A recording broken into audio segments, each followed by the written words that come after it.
What's good? What's good? What's goody, my peopleizations? What's goody, my peopleization? So we got some interesting news. As we know, we will be getting an announcement in May on the ruling between Deontay Wilder and Tyson Fury in this arbitration, right?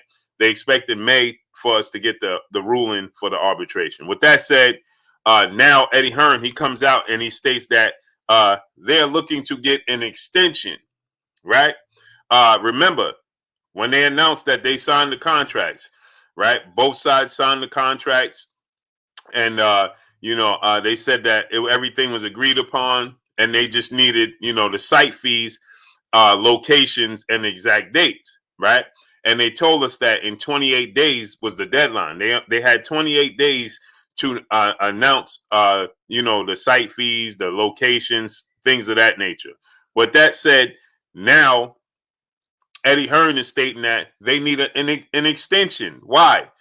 Because I told you, my great people, because that ruling is not coming until May.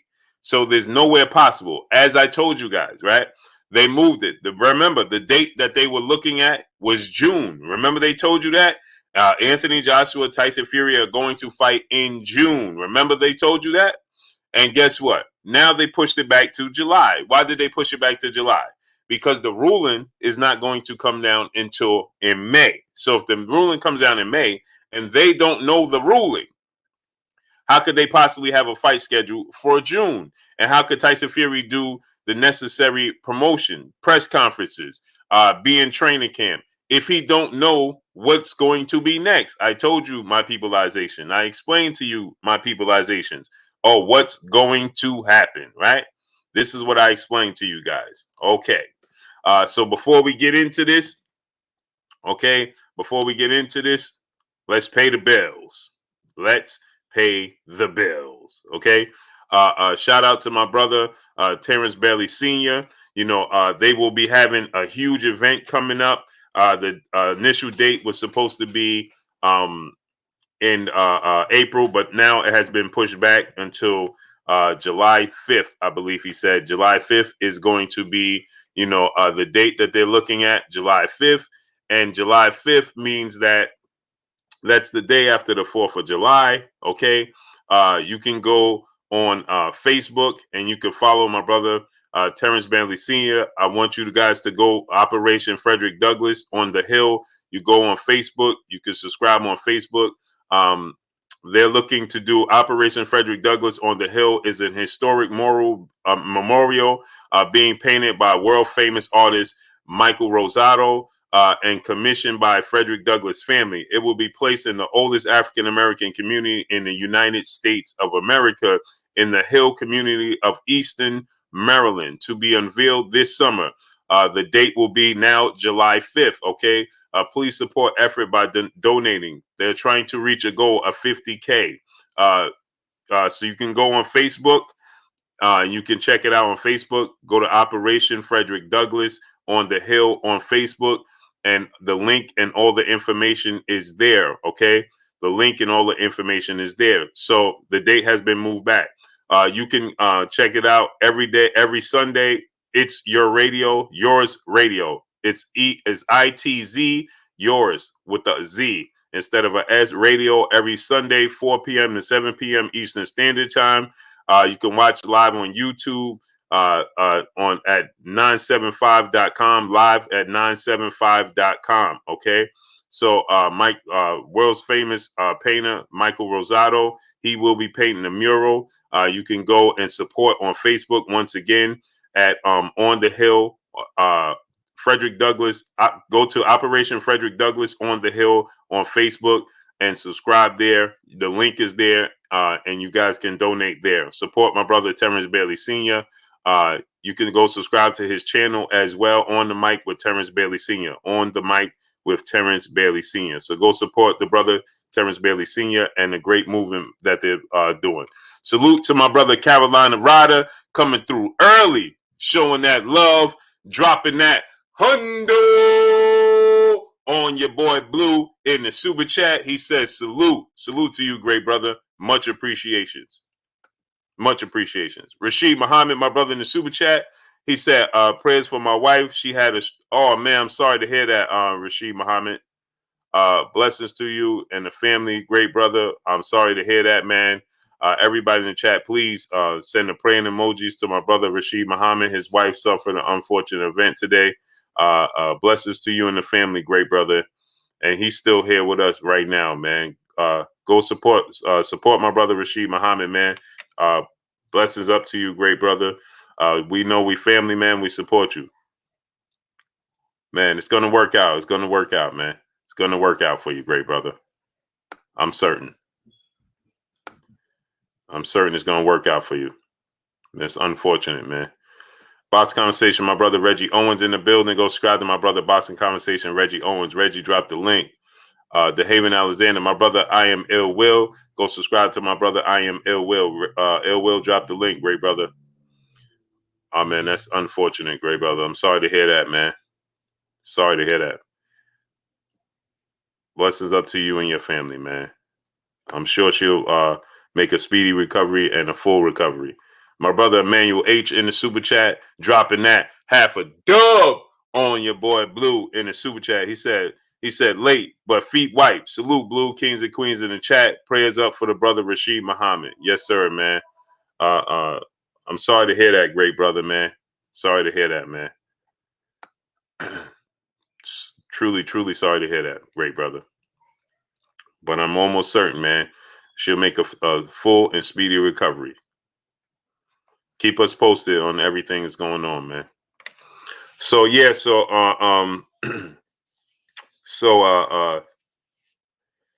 absolutely, Rashid Muhammad, man. We family, so I'm certain that she's gonna make a speedy recovery and get healthy.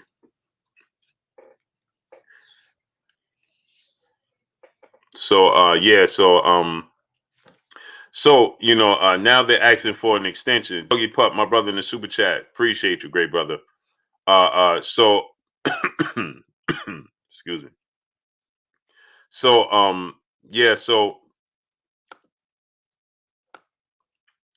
so now they're asking for an extension. Do me a favor, wipe your feet before you come inside. Ring my doorbell before you walk in the house. Smash that like button, my people. We got 380 people here right now. Let's get 380 likes. Smash the like button. Wipe your feet before you come inside.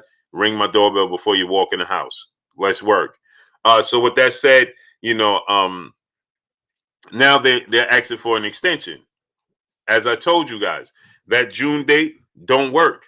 Why does the June date don't work? Because the ruling for the arbitration is not going to come until May, and they don't know how the ruling, what favor, who they're going to rule, in whose favor is the ruling going to go in, right? LaJessica Burden, peace and blessings, queen. They don't know and who's going to be the ruling in whose favor. So with that said, right? They don't know. They don't want to make too many commitments because they don't know what's going to take place. As I told you guys, right? There's nothing certain going on, right? So now Eddie Hearn is saying they need an extension, and also he's expecting to announce it in 2 more weeks. I'll say it again. Again, he's expecting to announce it again in a week or 2. A week or 2 again. And they're looking for an extension for the 28-day window they had to announce the site fee, the location, the dates. Remember, they had 28 days from the day they first announced that all parties involved signed the contract. Well, we already more than halfway through that 28 days already. How fast things move, right? We already over 14 days into that 28-day span. I believe we're about 16 days into that 28-day span since they first announced it, right? And so with that said, they're running out of time again. And so now, because they're running out of time again, they need an extension. Of course, they're going to keep asking for extensions. Why? Because they don't know what the ruling is going to be. They're not trying. What they're trying to do is explain to you guys and the fans, right? April 12th is the date, CB said. Right. So what are we today? What's today's date? We already the second. So they got 10 days. So 10 days mean they already wasted 18. So 18 days has already passed since they first announced that all parties involved signed the contract. So I said 16, but it's 18 days already passed. And now they're running out of time. Simon Bridgman, my brother in the super chat, dropping that 3/4 of a dub on us in the super chat. He says, salute, brother Blue. They are trying to slither from this trilogy. Oh, for sure. They're trying to get around the trilogy. For sure. Emmanuel H, my brother, back in the super chat. Announcement in 2 weeks will be there. Announcement in 2 weeks there will be an announcement in the coming few weeks. Yeah, that's exactly. Mailman Mike, what's going on? Exactly. Right? It continues to happen this way. Oh, we need more time. We need more time. Dino 704, my brother in the super chat, dropping that $500 on your boy Blue. Appreciate you, great brother, dropping that $500 on us, man. My brother Terrence Bailey Sr., he says the Frederick Douglass family appreciate any and all donations to our project and everyone who helps. Absolutely, great brother. Absolutely. So with that said, right? Peace and blessings to the Queen, Lynette Bowman in the super chat. She said, what up, Blue? What's going on with you, Lynette? How you doing? Peace and blessings to you. Right? So what I'm saying is, right, the time continues to change. You see how the time continues to change? Right? It went from now that 18 days, it went by mighty fast, didn't it? I remember when they first announced it and they said they got 28 days. It seemed like 28 days is a long ways off. Well, 18 days already passed, and now they got 10 days, and now they need an extension. Now they need an extension. Why? If you agreed, I'm going to ask y'all a question. Silky Slim 706, my brother in the super chat. Appreciate you, King. Appreciate you, King. So now let's just look at it from this standpoint, right? If you agreed to a 2-fight deal, June 10th of 2020, June 10th is early in June. So June, July, August, September, October, November, December, January, February, March, April. We are 11 months since they first announced that they we're 11 months since they first announced that they agreed to a 2-fight deal in 2021.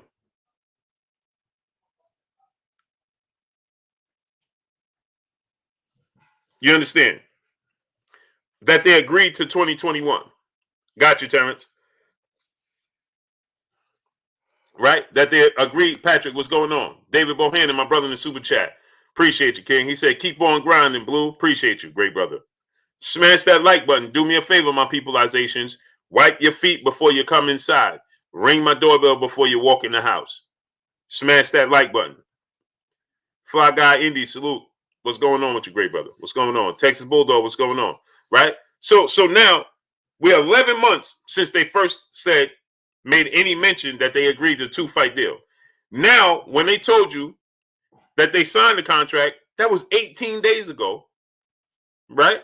And they're still no closer. What did Tyson Fury say? We're no closer to getting a deal done with Anthony Joshua than we were before I fought Deontay Wilder in the second fight. Now, think about this. Tyson Fury's dad, Big John Fury, he just came out and he's like, what are we doing? I thought they agreed to everything. Now he just came out. We got 318 likes and we got 618 people here. So that means half the people smash the like button. We got 618 people and 318 likes. Where do they do that at? Smash the like button. Wipe your feet before you come inside. Ring my doorbell before you walk in my house. Get the likes all the way up. Let's work. Now we got 650 people. Get the likes all the way up. Get the likes up. Let's get the likes up with the amount of folks we have, the peopleizations in the building. I am Mel Will, my brother in the super chat. Go subscribe to my brother, I Am Ill Will. He said, this weekend makes 12 years since I married my best friend. Salute Blue in the chat, LDBC strong. Oh, man, happy anniversary, great brother. Happy anniversary. That's great news, man. Happy anniversary, man. 12 years and strong. That's great, man. 12 years strong. That's great, great brother. Happy anniversary to you. So, so like I said, right? So now let's think about this. Let's look at it from this standpoint. Fetty Foe, my brother in that super chat, dropping that dub on your boy Blue in the super chat. He said, Big Dog Blue, salute to you, great brother. Much appreciated. Right? Gene Lithgow say, you rock, Blue. Appreciate you, Queen. Thank you, King. Sorry. So with that said, right? So with that said, now we have to ask ourselves, right? Another extension? 10 days away, you need another extension? Why? Why is John Fury saying, let's make it happen? What are we doing? Right? He says, I'm challenging them to make the fight happen. Huh? I thought the fight was already signed. As Crot said, what hasn't he been? What hasn't come to fruition? As Crot, he told you 3 months ago they was going to make an announcement in 2 weeks. 3 months ago. So what do you call that? As Crot, 3 months ago he told you we're going to make an announcement for the fight in 2 weeks.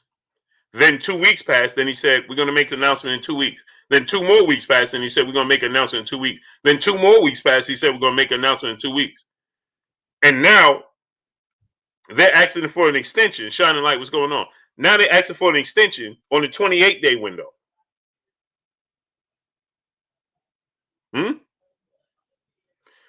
11 months ago, they said they agreed to a 2-fight deal in 2021. So how does Tyson Fury dad, Big John Fury, saying that he's challenging them to sign the contract and make the fight happen? I'm confused. If all parties involved agreed to fight, right? Escrot said whoever this guy is talking is chatting. Well, I'm asking you a question, Escrot. You said what hasn't he said that added up? Okay, so I'm asking you a question. He told you 3 months ago that announcement was coming in 2 weeks. Did he not tell you that? Escrot? Don't time out anybody. Don't block nobody. None of that. Wendell Augusti, my brother in the super chat. Appreciate you, great brother. Go ahead. Tell us. Did he not tell you 3 months ago that a fight was agreed upon and he was going to announce it in 2 weeks? Did he tell you that? Yes or no?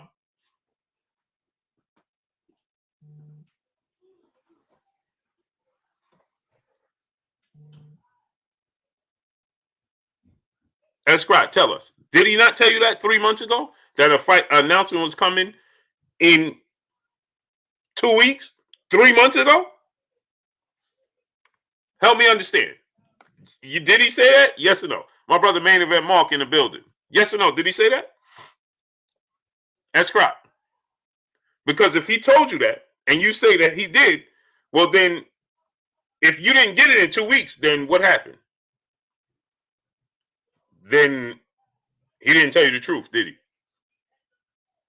Kirk Hunt, my big brother Curtis in the building, in the super chat, dropping that $500 on your boy Blue in the super chat. He says, salute Blue, love the grind, hashtag LDBC, hashtag HOBC, House of Boxing Champions. My big brother Kirk, we got some big things coming. Appreciate you, Kirk. Smash that like button, people. We got 680 people.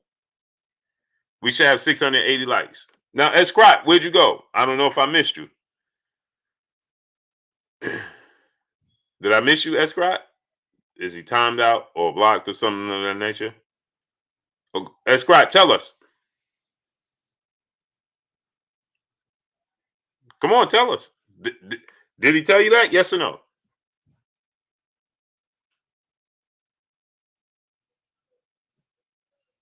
my big brother Curtis and his beautiful wife Karen. Blessings to y'all. UK Boston Will 79, what's going on with you? Jay Vinci, what's going on? Escrot, Esco 2-time, what's going on? Escrot, where'd you go? Did somebody time him out or block him? I hope not.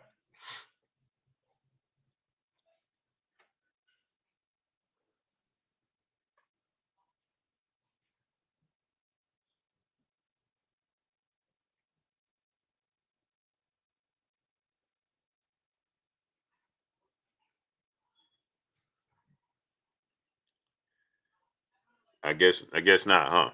Smash the like button, people. We got 670 people. Let's get the likes up. 670 people. Let's get the likes all the way up. Smash the like button. Goldie Boyley, what's going on with you? Smash the like button. Let's get the likes all the way up. All the way up. All the way up.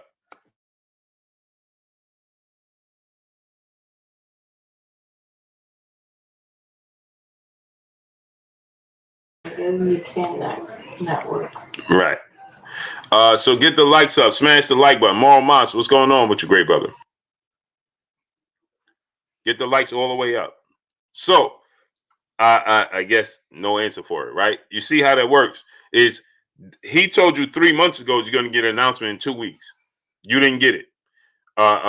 Then they told you 18 days ago that all parties involved signed the contract for a 2-fight deal, and that now they was going to announce it within 28 days. Now, 18 days into the 28 days, they're asking for an extension on the 28-day mark. So that means in 10 days they still won't have any new information in the next 10 days. So what does that tell you? So in the next 10 days, they still not going to have any more updated information. As Eddie Hearn said, he says that they've been traveling the world and they've been looking for different venues and different places to host the fight. And as he stated, he told the world that a week ago that they're going to be looking for, they're going to be traveling and looking for different venues and places. But didn't Eddie Hearn also tell you that they had found an investment group? Now get this. An investment group came forward, offered them $200 million, not looking to get anything back, any revenue, not looking to gain anything back, a return on the investment. Just wanted to be a part of the biggest fight in boxing. Isn't that what he said? Right? Just wanted to be part of the biggest fight in boxing. He announced that last week that it was an investment group that came out a week and a half ago. An investment group came out offering over $200 million to stage the fight, right? And wasn't looking for a return on investment. Just looking to be a part of the fight itself because it's the biggest event in the sport of boxing. Isn't that what he said? So why are they still looking for investment groups? If you already found the investment group, why are you looking for another investment group? If you have an investment group that's not worrying about return on investment, just looking to put up the money just to be a part of it, then why are y'all still searching? He's your guy with a blank check.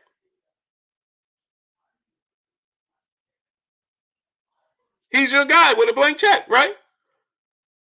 And then he says, listen to this. He says, but if any of the investment groups come forward and they say that we want to push the date back, well, then that's not, get this, that's not an option. So we'll go to somebody else. Now, get this. Ask yourself this question. Why would he be looking to push the date back? If you have an investment group that's coming forward and not worrying about a return on the investment, only looking to be a part of the event itself, right? Only looking to be a part of the event itself. Then why would he ask you to push the date back to November or any other month?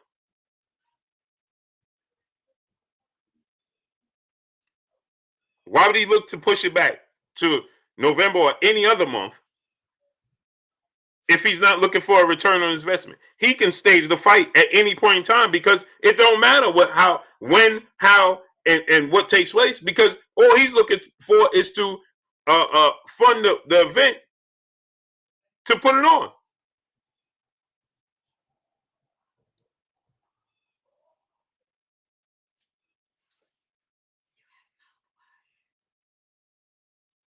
All he's looking for is to put the event on.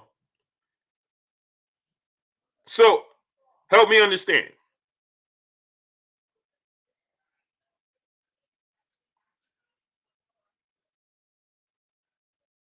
How does that work? See, people don't even want to do their own homework. Do your due diligence. Instead of trying to come here talking about, oh man, you don't know this, you don't know. How about doing your own homework? Make it make sense. How do you have an investment group that's with a blank check, willing to put the money up, not worrying about a return on investments? This is according to Eddie Hearn. Why would they ask you to move the date back? The only reason they'll ask you to move the date back is so that fans, so they can assure themselves that fans will be in attendance, so that you can get a return on your investment. But if you're not looking to get a return on your investment, why would it matter to you? Why would it matter to you who's in attendance or not? Because you're not looking to get a return on your investment anyway. So does it matter to you if there's fans in attendance or not? If I'm coming to one of you guys with a blank check and I'm saying to you, we got to watch the comments that we put in the chat, please, my peoples. The comments that we put in the chat, we got to watch what we put in the chat as well. So let's watch what we put in the chat as well. Okay? Let's watch the language we use in the chat, please. So with that said, right, Mark Cuban, what's going on? So now with that said, right, ask yourself this question, right? If that's the case, Lynette, retract your comment, please. Please, Queen, retract your comment. So with that said, right? If I come to you guys and I said, listen, I want you to stage an event. I just want to be a part of this event. I got a blank check. I'm not worrying about a return on my investment. I'm just worrying about being a part of your event. That's it. Well, then why would I have say so and say, well, no, don't put it on this date, put it on this date. Well, we got to make sure we got fans in attendance. Why would you do such a thing? Knockout Boxer 86 TV. My brother, what's going on with you? Go subscribe to my brother, Knockout Boxer 86 TV. Drop the link in the chat, great brother, so they can subscribe to your channel. So then why would you be looking to have fans in attendance?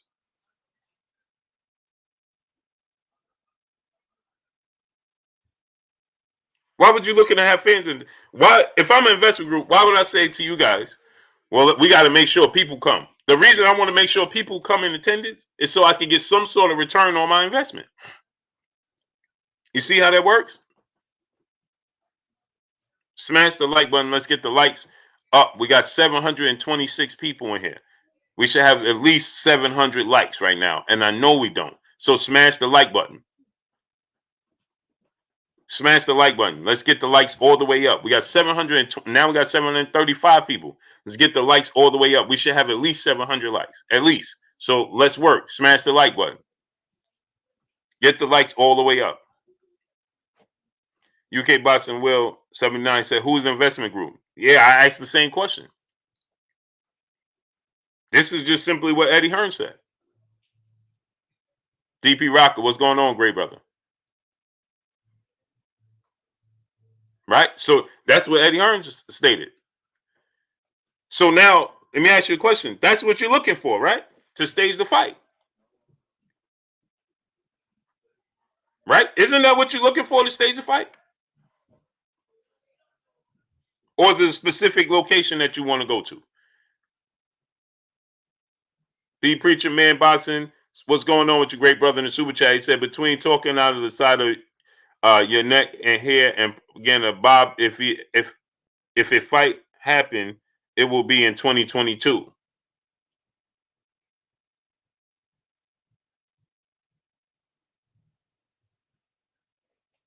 Yeah, Bob. You know, I mean, Bob is not even saying anything about this fight. All he's saying is that the announcement is going to come in May. The ruling will come in May. That's all he's saying.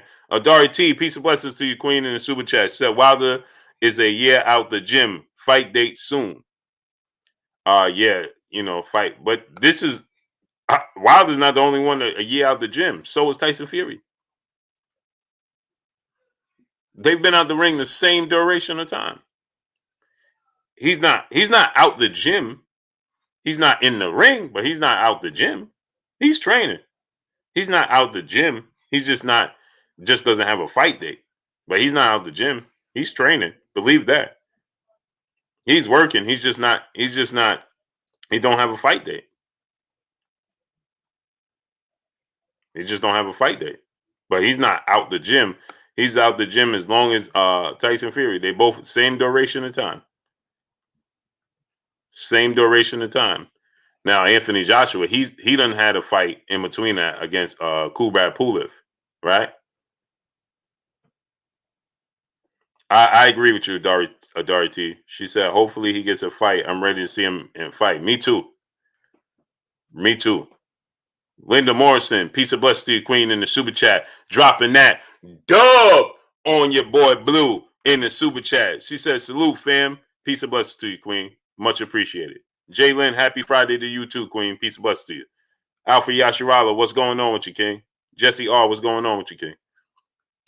So you got to ask yourself the question, right? And smash the like button.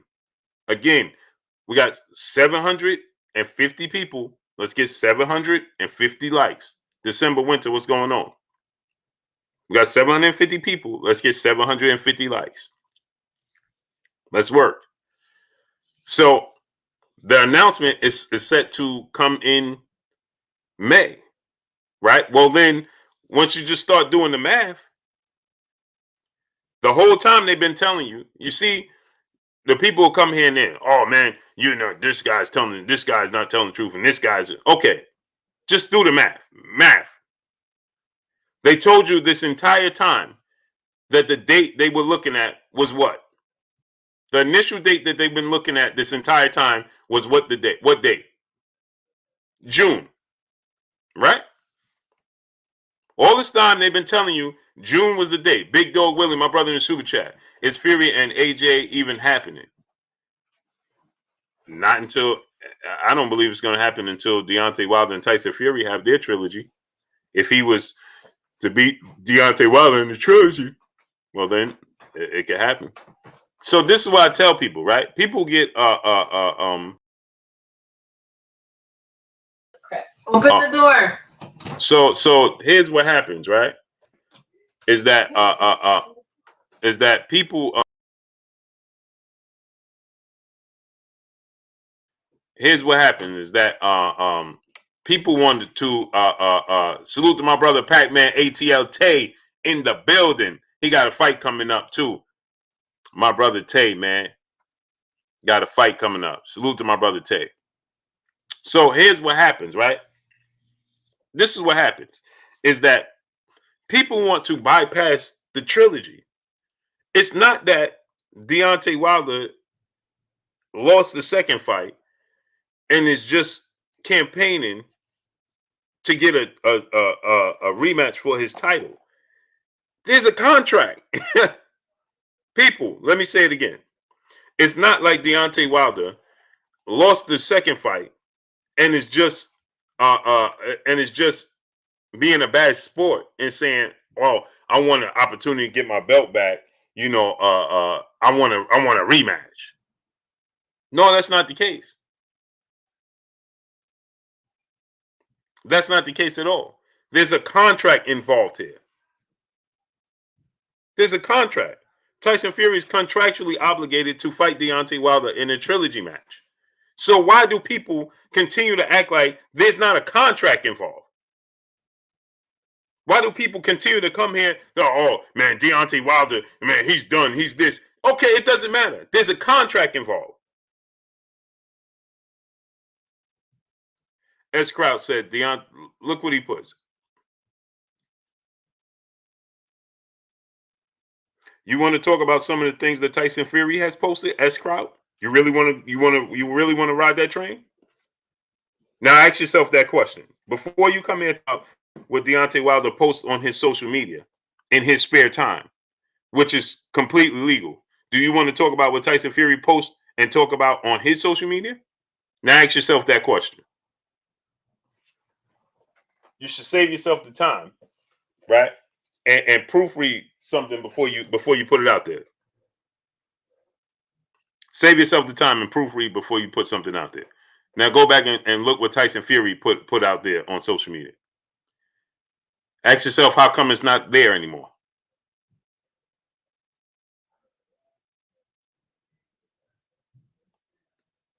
Now ask yourself that question. Why did he remove it?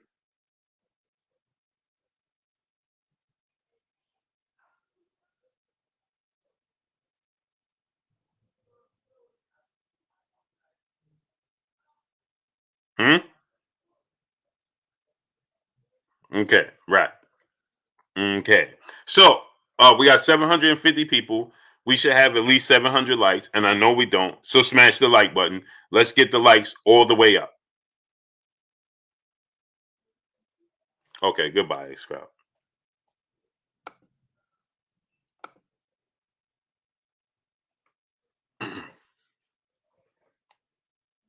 There you go, Ace Crowd. So Cal Palmer, what's going on with you? So, like I said, so now you have to ask yourself, okay, what's the delay?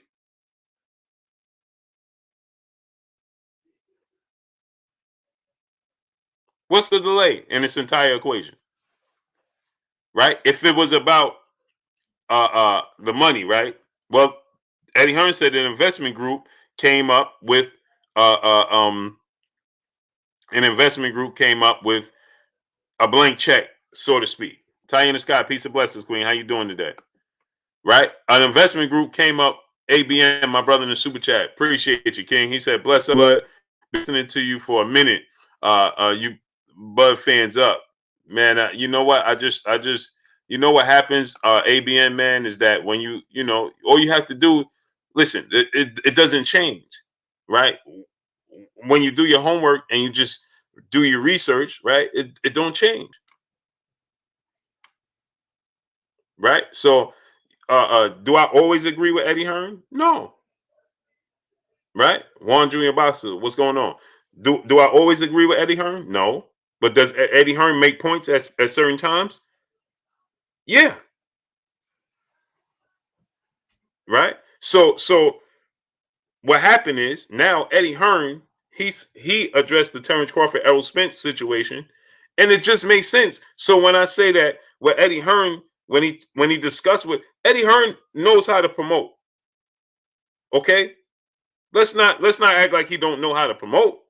We may not agree with how he goes about it as fans because we want what we want,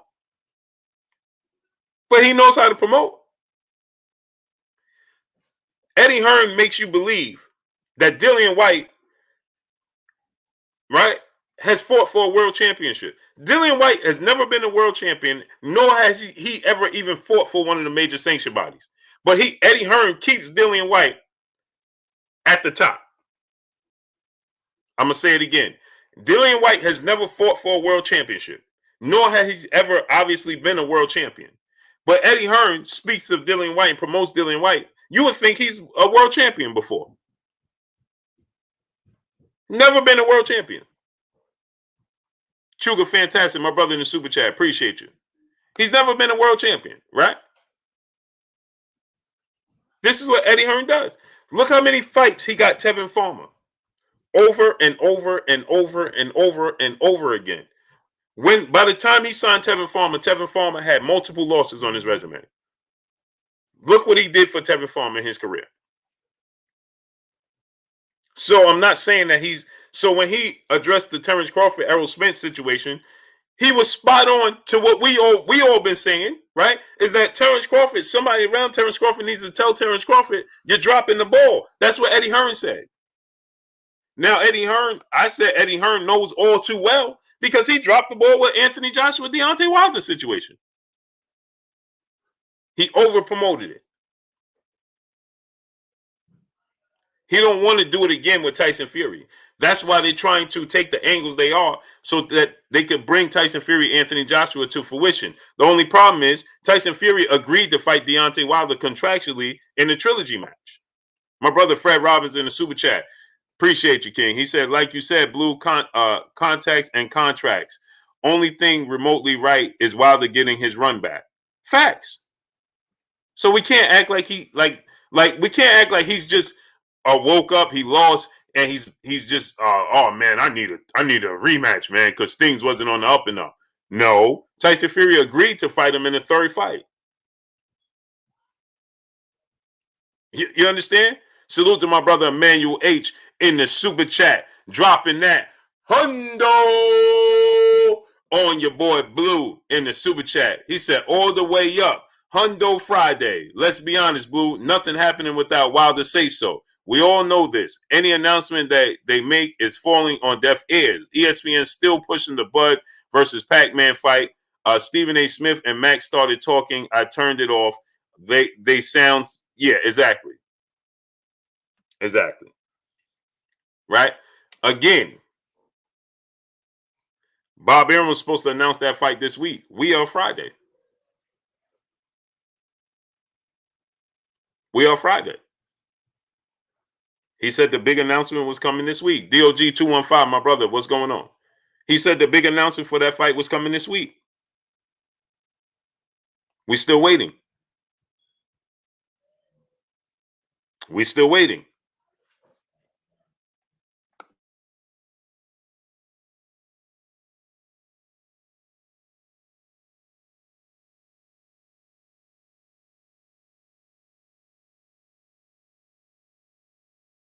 So, you understand, Bob Arum was supposed to give us an announcement this week on that fight. What happened?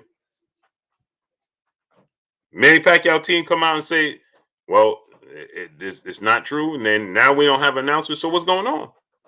Southpaw Boxing Media, what's going on with you? Right?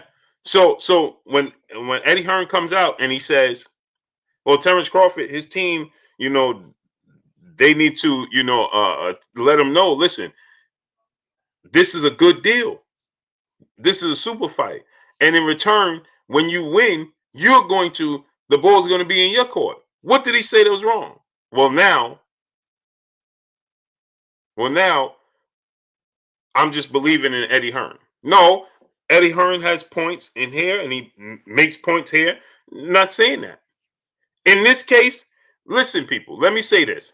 Eddie Hearn is not in the wrong trying to make Tyson Fury Anthony Joshua, people. Tyson Fury is not his fighter.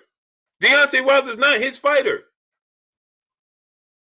He's in the right trying to make this fight for his fighter. Everybody that's in the wrong is on Tyson Fury's side. Eddie Hearn didn't sign a trilogy match for Anthony Joshua with Deontay Wilder. That's not him. That's not him. He's just trying to get the biggest fight in UK boxing history and for his fighter, Anthony Joshua. Now, I can say, well, when it was Deontay Wilder for the Undisputed, he wasn't so eager to make the fight because I don't believe he was so confident that Anthony Joshua would win the fight. But now, in this point, I'm going to tell you why he wants to make this fight with Tyson Fury and Anthony Joshua, because it's a win-win for Eddie Hearn. And Anthony Joshua has already taken a loss. So he's in a win-win position. How is he in a win-win position, Blue? Let me tell you how he's in a win-win position.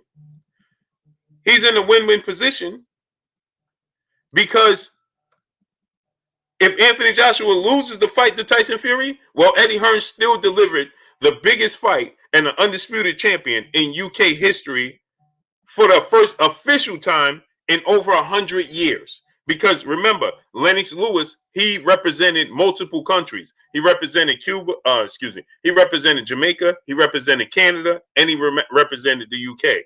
Well, Tyson Fury and Anthony Joshua, both of these guys, they represent the UK.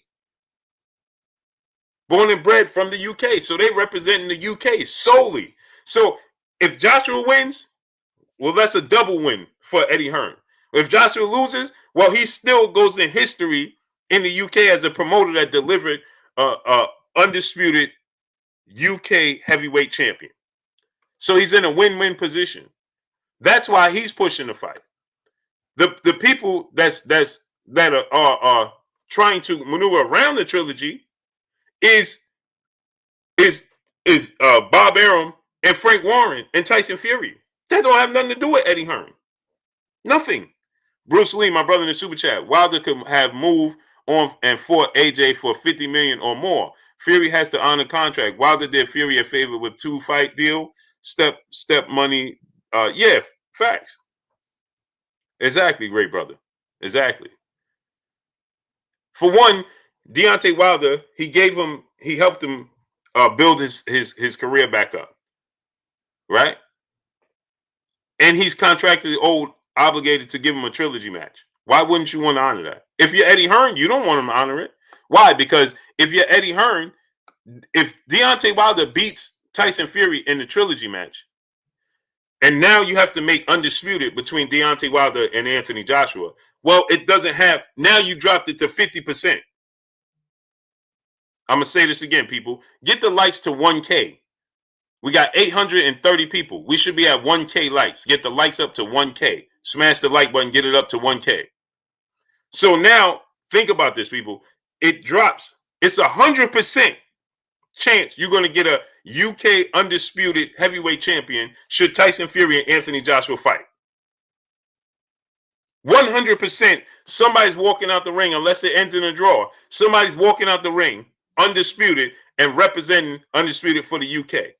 That hasn't happened in over 100 years. When Lennox Lewis won the undisputed championship against Evander Holyfield, what year was that? What year was that? That was, let's go to the videotape. Let's deal with facts. The first fight with Lennox Lewis and Evander Holyfield was 100 years since they had an undisputed champion, right? And that fight ended in a draw. When he won the fight, so 1999, that marked 100 years. So now we are in 2021. That was 1999. So it's been 122 years since they had an undisputed official heavyweight champion in the UK. 122 years since they had an official undisputed heavyweight champion in the UK. Because when he fought Evander Holyfield, it marked the 100 years. The first fight, that was November of 99. Oh, no, excuse me. That was March of 99. But he didn't win. It ended in a draw. Then in November of 99, they fought again. He got the unanimous decision victory, became undisputed. That was the 100-year mark. So now we are in official undisputed champion. We are in 2021. That was 22 years ago when Lennox Lewis beat Evander Holyfield. So now you say 22 years plus the 100 years because remember when he fought Frank Bruno, right? They were saying that he wasn't officially. Remember, Frank Bruno was saying he wasn't a real British boxer. He represented Canada. He's representing Jamaica, right? So they were saying that he was, they accepted it, but not fully. Well, it's been a long time. You understand? So you say official, born and bred from the UK, from the beginning to the end, Anthony Joshua Tyson Fury, that marks 122 years ago. That marks 122 years ago, people. Southpaw Boxing Media, my brother in the super chat, dropping that half a dub on your boy Blue. He said, "What's goody, Blue? How you doing, brother? Yo, here's some love that I tried to give you yesterday, but super chat wasn't working for me." Man, yeah, it's not the first time I heard that, great brother, but I appreciate you 1,000%. Salute to my brother Kashif Dixon in the super chat. He said, Canelo got for again, Blue. When?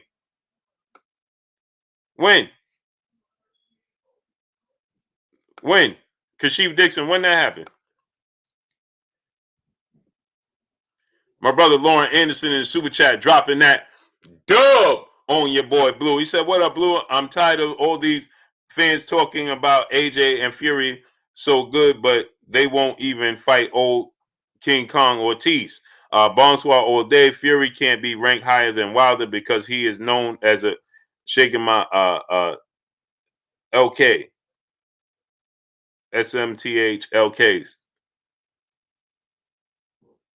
Salute to you, great brother. Appreciate you, my brother Lauren Anderson. I had to paraphrase. Where is that real? What the brother said? I haven't seen that. Kashif Dixon, where's that? I haven't seen or heard about that.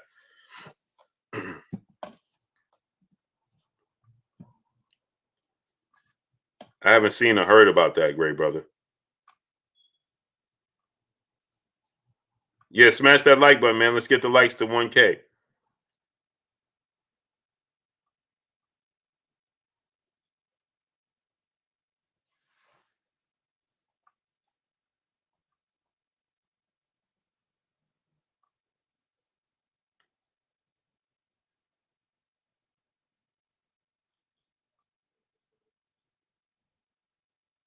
I don't see nothing about it, great brother.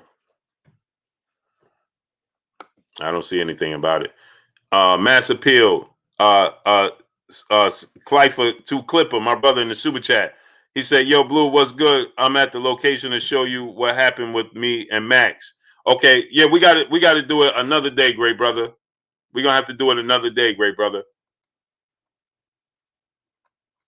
We're gonna have to do that. We're gonna have to do it another day, maybe Monday.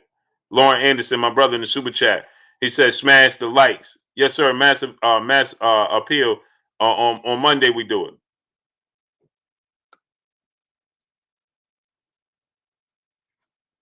On Monday we do that, great brother. Because I got to get to this topic right here. So so like I said, Eddie Hearn, obviously he's put himself in a position where he's just trying to now obviously like I said, right? Uh, um yes sir, mass appeal, we'll make it happen on Monday. Because Chief Dixon, my brother in Super Chase, I'm actually seen it on social media. It said the hearing is set for April 10th. Oh, I don't know, great brother. Salute to you in the super chat. I haven't seen anything about it, but I haven't truly been on social media today. Uncle Man, what's going on with you? Dahlia Antoinette, peace of blessings, Queen. Spider Murphy, what's going on? Pound for Pound King, what's going on? I haven't been truly on social media like that today, so I just looked it up, but I didn't see it. Right, Tim TV 212, Billy Bob, what's going on with you? So A-Rod 83 Basio, Theo Guyton, what's going on with y'all, man? So now you got to look at it from the standpoint of this, right? And say to yourself, I could say, well, when it was Deontay Wilder, Cook and Talk, what's going on with you? When it was Deontay Wilder, and it was for undisputed, he wasn't so eager to make the fight happen because it wasn't a 50-50. There's it's a 50% chance that Deontay Wilder gonna win it. TS Sim 7, my brother, what's going on? It's a 50% chance, Fiend 510, New Jersey, what's going on?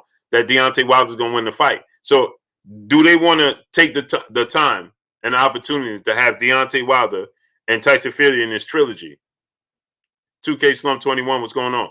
And Deontay Wilder wins the trilogy. Well, now Eddie Hearn percentage has just dropped.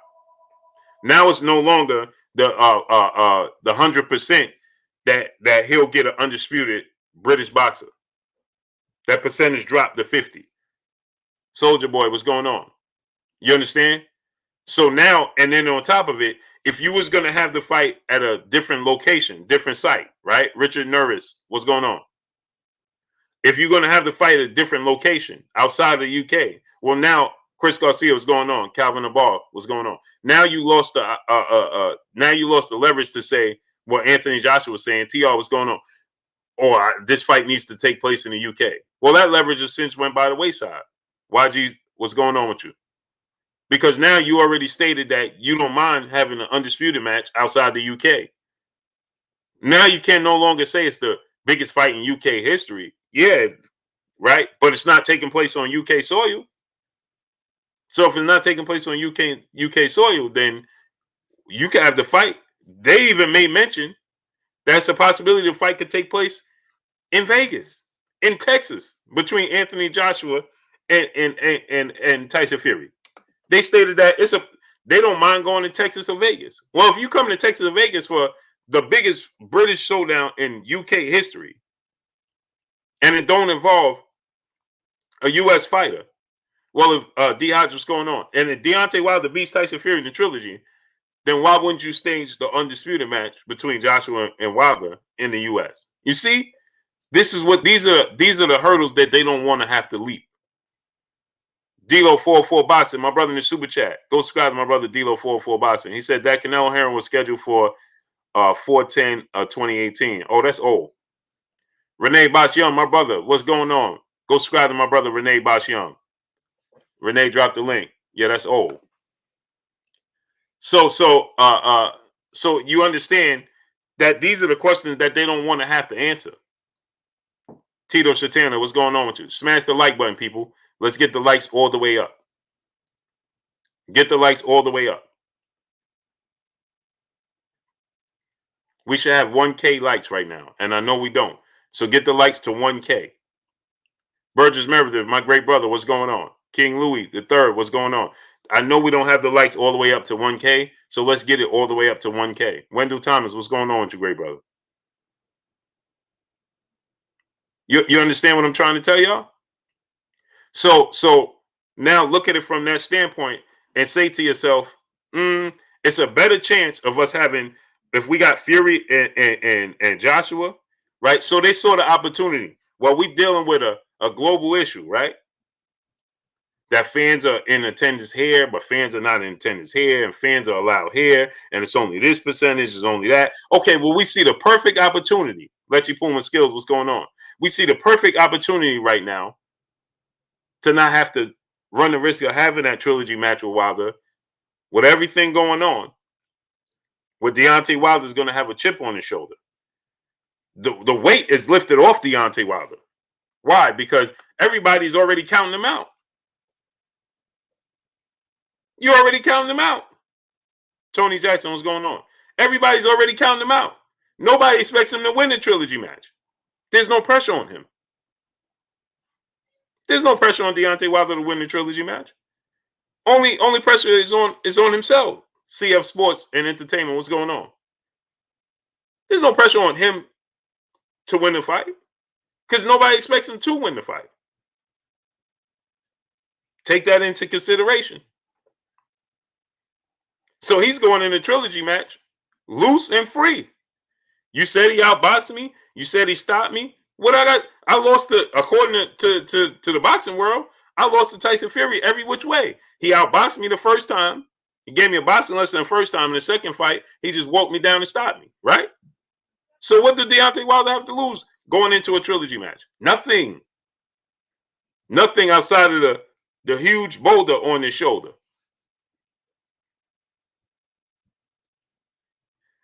Guess what?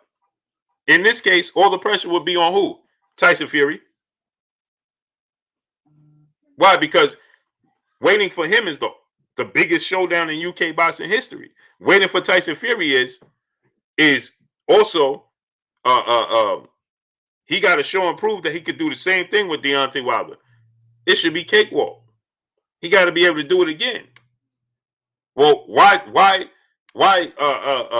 drag it on like you did the first fight outboxing him? You go ahead and walk him down again. You understand? JT, my brother in the super chat, dropping that half a dub on your boy Blue in the super chat. The reason Hearn pushing the fight now despite obstacles instead of waiting is because AJ contract expires this year. Usyk likely going too. Also, why Bob in no rush? Fury in debt to him. Well, see, Anthony Joshua's not going to leave Matchroom. Alexander Usyk may leave, but he has an opportunity to fight Anthony Joshua, so he may stay. He may do fight-by-fight basis. Anthony Joshua is not leaving. Tyson Fury, he signed up Bob Arum. They're not worrying about that either. So, like I said, the reason that Eddie Hearn is trying to push it is because he wants to deliver to the UK. He's not solely worrying about Anthony Joshua right now. He's just worrying about being shrined in the UK for delivering the biggest fight in UK history. Win, lose, or draw for his fighter. You understand? It's bigger than his fighter winning. It's he wants to be shrined in the Hall of Fame forever. Forever, like Cardi B said. Bezzy PG, my brother in the super chat, dropping that half a dub on your boy Blue in the super chat. He said, "What up, Blue? My bad, I'm late. Can you give me the quick rundown? And have you heard any from the 130, 35 pound? Peace and blessings to you." What I heard from that is that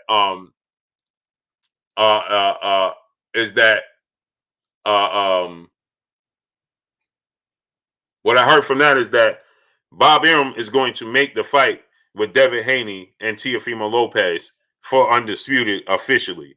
And Teofimo Lopez Sr., he said that they're not opposed to it. They want to make it happen. They also trying to secure a fight with Josh Taylor, Jose Ramirez winner. That's not going to happen. Bob Arum already stated that Jose Ramirez, Josh Taylor winner that's scheduled to take place May 22nd. Well, the winner of that fight is already in place, to fight somebody else. I forgot the name. Bob said they already contractually obligated to fight somebody else, the winner, and then they're looking to move up and fight Terrence Crawford. So that's what's going to happen at 135. Javante Tank Davis obviously has a situation he needs to resolve before he resumes with his career.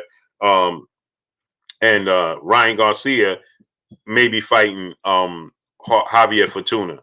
As far as this case with Deontay Wilder, we're going to get a ruling according to everybody involved. May we should get an official ruling what's taking place.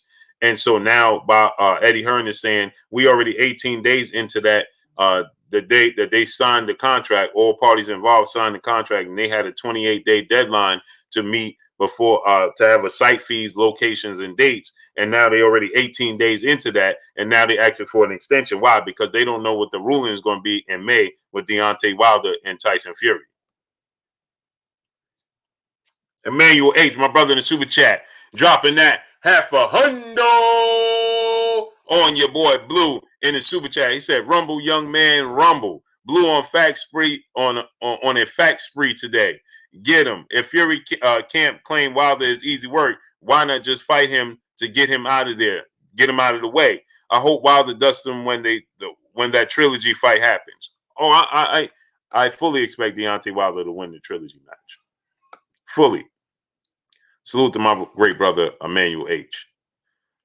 Pito Freshkaball, what's going on, man? Ernest Martinez, what's going on with you? Right? D'Lo 404 Boxing, my brother in Super Chat. Sadly, those guys are interested in fighting Wilder if they don't have to, especially without that belt. Hearn is back on using Wilder's name again. Oh, for sure. Because he wants to detract, Beta wants salute. He wants to detract from what's going on with the situation with Wilder and Fury. Kareem Ebanks, my brother, what's going on? He says, Blue, Wilder lost twice. Why he need a third fight? Y'all said Mayweather versus Oscar rematch isn't important. You never heard me say that. You never heard me say that. I'm going to stop you right there. I'm not even going to read the rest because you said that I said Oscar De La Hoya versus Floyd Mayweather rematch was never important. I never said that. So I'm going to stop you right there, and I'm not even going to continue reading. Because that you started off by putting words in my mouth that I never said. I never once said that Oscar De La Hoya Floyd Mayweather rematch was not necessary. Actually, I said the polar opposite. I said that Oscar De La Hoya and Floyd Mayweather should have fought in a rematch because it was very, very close, and I thought that Floyd Mayweather would separate himself in a rematch, just like he did against Marcos Maidana, and just like he did with Jose Luis Castillo. So I never ever said that. Not once did you hear me say that. So I can't even read the rest of your statement because you just decided to just thrust upon me something I never even said. And I actually have the polar opposite thinking of what you just put. So I'm not even going to read the rest. But thanks for great, brother. Yeah, you understand? So just to say that I said that Floyd Mayweather, Oscar De La Hoya, I never said that. Never said that. LB Coolin, my brother, what's going on? Ronnie Lewis, Luke, DP Rocker, my brother, what's going on with you? I've never once said that. Nobody's heard me say that. Has anybody here in this chat ever heard me say that Floyd Mayweather and Oscar De La Hoya rematch should have never took place? Anybody heard me say that? Nobody heard me say that. And don't put me in a category with anybody else that may have said that, because we all have our own train of thoughts. So don't put me in a category. Well, I heard somebody else. That's them. That's them. Maybe they said that. I thought the fight was close, and I said I wish the rematch would have happened, because now the tides have turned. Oscar De La Hoya chose the gloves, he chose the ring size, he chose the location, he chose the weight the fight took place. I said in return, I would love to see Floyd Mayweather in a more comfortable setting with smaller gloves on, with the bigger rings and things of that nature. I would have loved to see that rematch. So for you to say I said that was completely not true. So I can't even read the rematch. I can't even read the rest. Jay Goods 1226, my brother, what's going on? You just came in just completely. You see what I'm saying? Just to fit you guys, what you guys want to happen. You'll say that I said something I never said. I never said that ever. Sherman Callahan, my brother, what's going on? Lou Henton, a pillar of this Blue Blood Sports TV. What's going on with you, great brother? Never said that. Not one time. Welcome to Love Life Club, Andrea Harriet. Peace and blessings to you, Queen. She said nobody wants to see a third fight. After Fury beat him so badly, there is no money for it. No one in the UK will be on the floor if Wilder do money, cool. Take it and step aside. Let Fury and JJ fight. Let me ask you a question, Queen.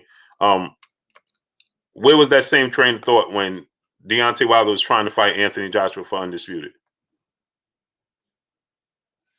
Because if that's the case, nobody should have wanted to see Anthony Joshua and Andy Ruiz, because Andy Ruiz beat Anthony Joshua so bad that you shouldn't want to see the rematch. Why did you want to see the rematch?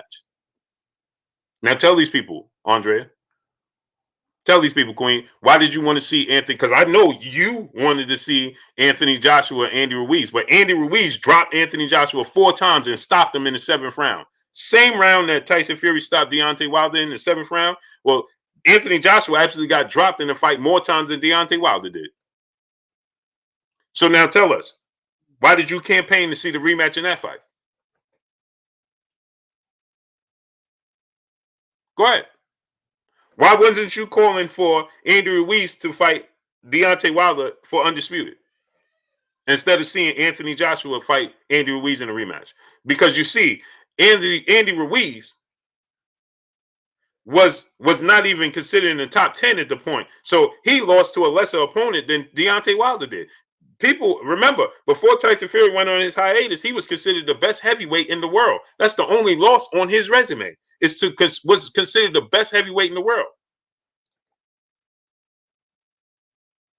So explain to us, why did you want to see that rematch? Because I know you did. Go ahead and tell us. Why did you want to see it? I'll wait. Rampage Jackson, what's going on? Zach Hurd, what's going on? Jamal Davis, what's going on? William Birmingham, what's going on with you? Go ahead, tell us. Jay Wayne Citizen, what's going on? Ricky Queen, peace and blessings to you. B-Dog, what's going on? Go ahead and tell us. Tell us why'd you want to see that rematch. Jethro 66. Because by your method, he lost so bad that nobody wants to see it. So okay, cool. Then why'd you want to see it? Because Anthony Joshua lost even worse than Deontay Wilder did. Go ahead.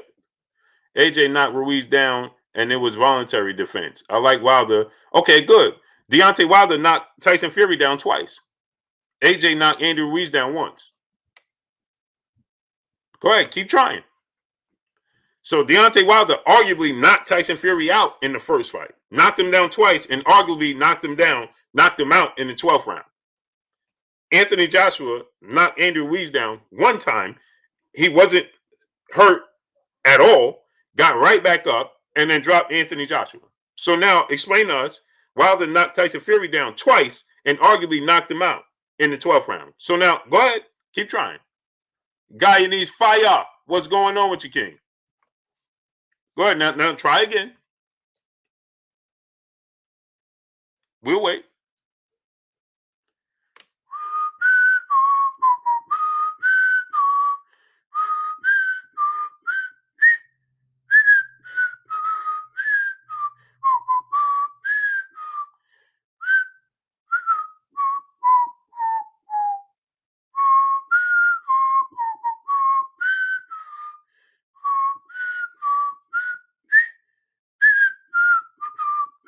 Wilder got his rematch. Who will pay for the trilogy? Wilder's older trilogy match. This would arguably the rubber match because he should have been awarded a knockout the first fight. Then Tyson Fury won the second fight. So this is a rubber match. So who's going to pay for the trilogy match? Everybody, because guess what? It's a huge fight, the trilogy match, and they broke the live gate. As Tyson Fury and Frank Warren said, we broke the live gate for heavyweights in Las Vegas. There's no way we're going to fight a trilogy match without any fans involved because we would be standing to lose tons and tons of money. And we don't want to have a trilogy match, a fight of this magnitude without any fans involved because it's a huge fight. Uh-oh. Who said that? Tyson Fury and Frank Warren. Good try. Try again. We're going to wait. We got time.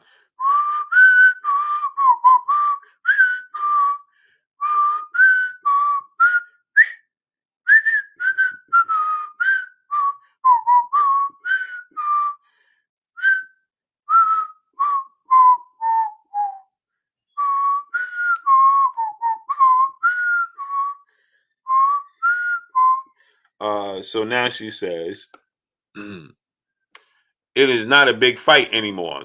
No two was not competitive. No two was not competitive. Okay.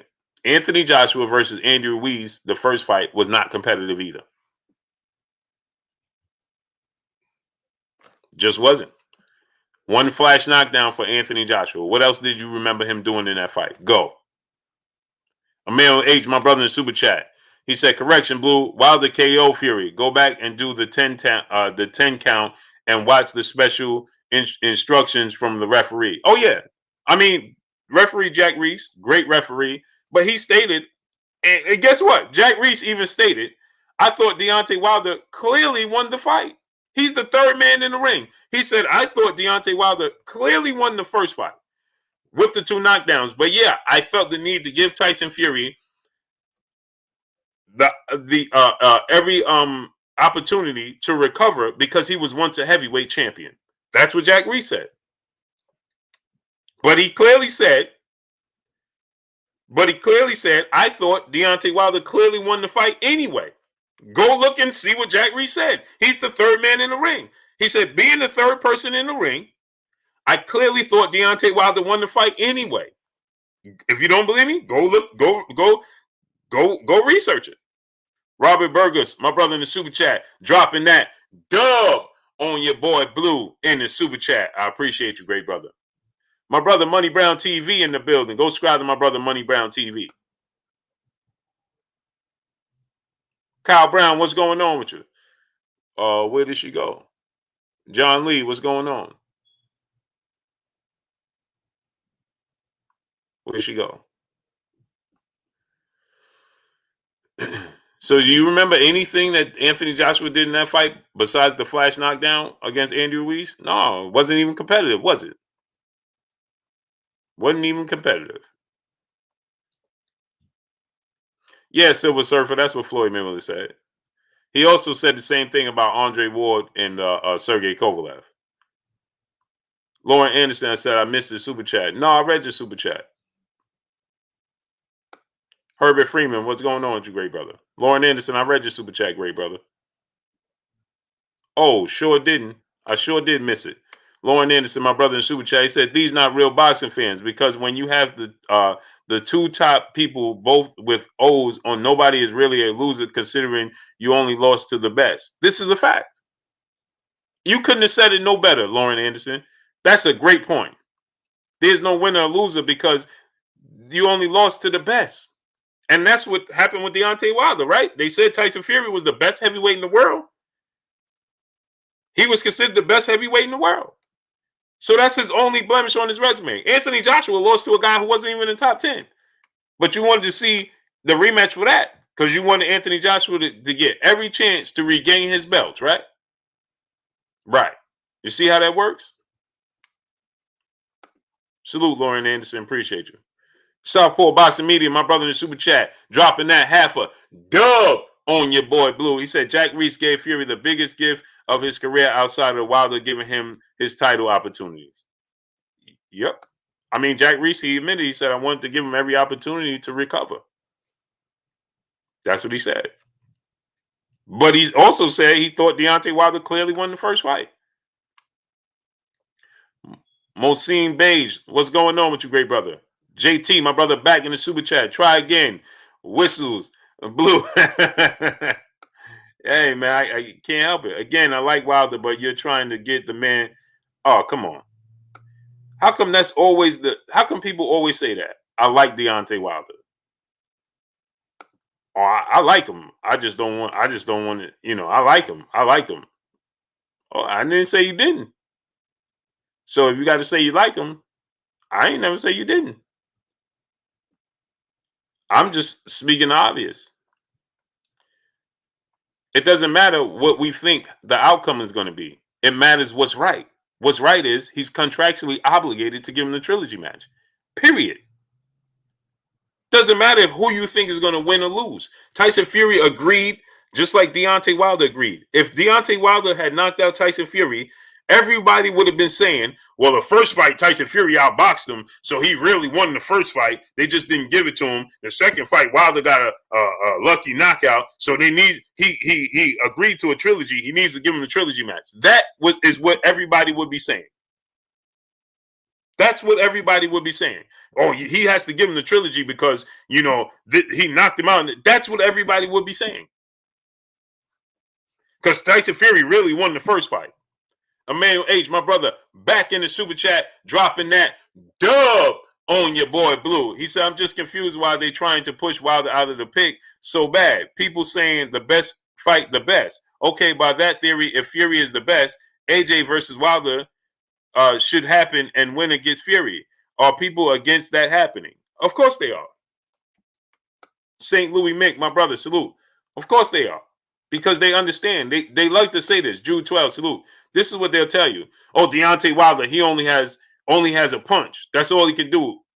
Well, you know the risk you run putting your fight in the ring with him because all it takes is one punch from him. So long as you PLG ski, what's going on? As long as you're not in the ring with him, well, then you don't run the risk. Uppercut Boxing Nation, my brother in Super Chat. He said, peace and blessings. Peace and blessings to you, great brother. I appreciate you 1,000%. Think about this. If Deontay Wilder knocked out Tyson Fury in the 7th round, Francione Arcelius, what's going on? Jim Papa, what's going on? Snaggy Mix, what's going on? Mr. Mackey, what's going on? Marquise Brown, what's going on? If Deontay Wilder had knocked out Tyson Fury in the rematch, the narrative would be, well, he really lost the first fight. Tyson Fury outboxed him, and the judges didn't give it to him. And he signed for have a trilogy. Give Tyson Fury the trilogy match. He needs his trilogy match. He outboxed him. It was a lucky punch. That's what the narrative would be. That's what it would be. Imagine, then guess what? Do you guys think that Eddie Hearn and Anthony Joshua will be trying to get Tyson Fury to step aside so they can make Undisputed? Let's just be honest here. Timothy Generate, what's going on? Jesse Wyatt, what's going on?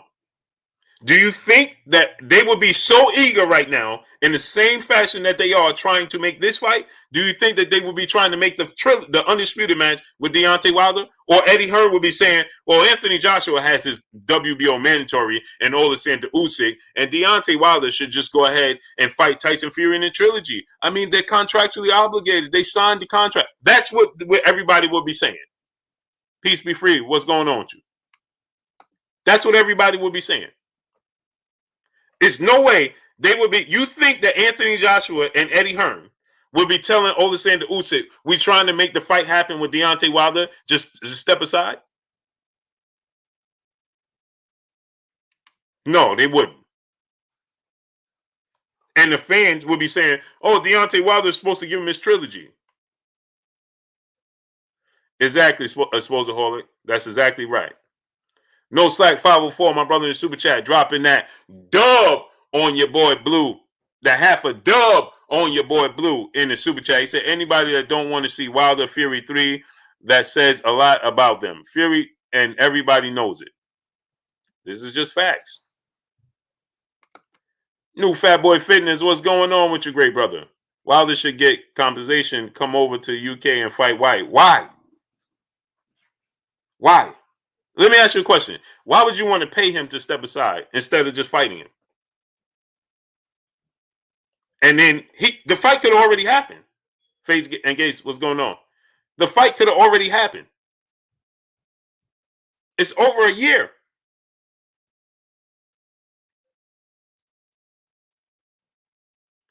Jay Lewis says, I don't want to see Wilder fight Dillian White. And he laughed. Okay, Jay Lewis, let me help you out. When Deontay Wilder himself was on this platform, and we got 800 people here, see this? It's easy. Just listen. Jay Lewis, and you laughed. Oh, you don't want to see, you think that Deontay Wilder going to lose the White. You don't want to see it. And then you laughed.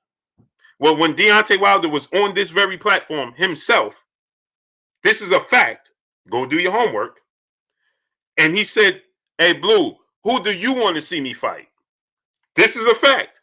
He said, who do you want to see me fight if I don't fight Tyson Fury? Everybody in the chat, please tell Jay Lewis, what did I say?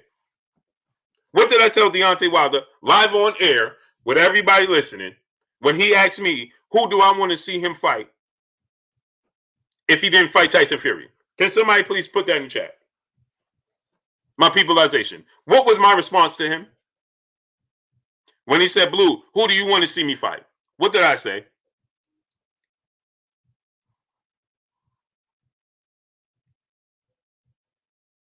My brother DB in the building.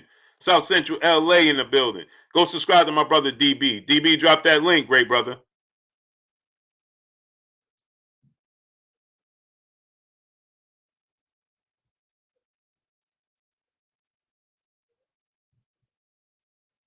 I said, champ, I want to see you fight Dillian White. He said, Blue, if I don't fight Fury in the trilogy, who you want to see me fight? I said, champ, I want to see you fight Dillian White. I want to see you fight Dillian White. That's the fight I want to see you fight.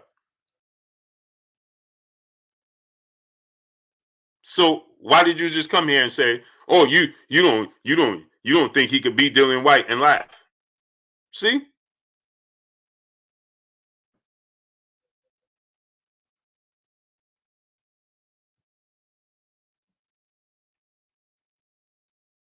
See what I'm talking about? Jose Facial 13 Rivera, what's going on? MB Garrison, what's going on? See how that works?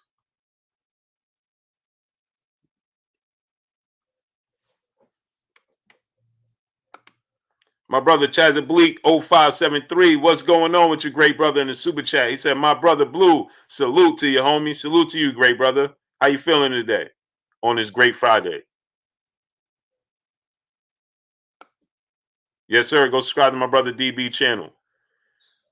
Beza PG, my brother in the super chat. I knew Fury when I seen them cut off the camera. I looked over and told my sister they are going to ESPN and WBC are, yeah, man.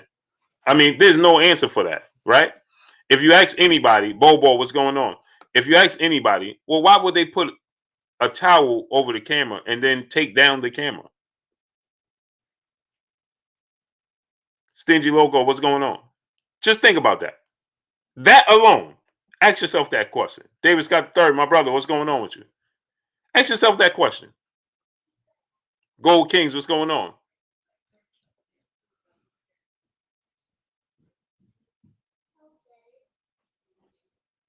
Right? Ask yourself that question. UKHS, thank you, great brother. MPWTF, what's going on? Ask yourself that question. Why just that alone? Never mind anything else. Just that alone. Why would you do that? He said there's an explanation. All you have to do is ask. Of course there's an explanation. So what is it? 704 Joe, what's going on? Go ahead, tell us what it is. He said I can answer it, just ask. I asked you. Now tell us what it is. Go ahead.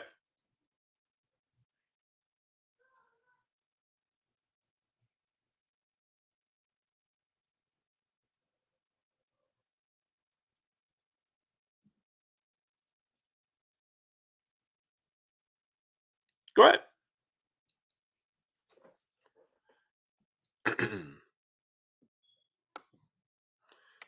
My brother Zach Hearn in the super chat. He said, Blue, who would you pick in Wilder Fury 3? Deontay Wilder. Deontay Wilder. Nerve Feeder Colts. What's going on?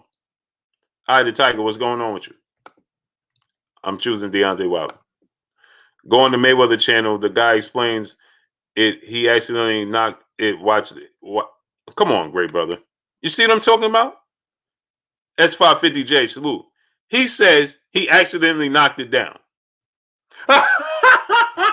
He went to the camera and tried to put a towel over it multiple times, and then the towel fell, and then he just took it down. How could he just accidentally knock a camera off that's it's on a wall in the ceiling? Please explain that.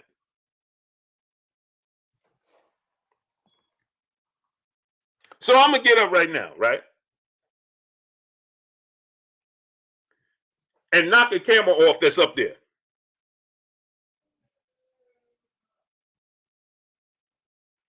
Okay.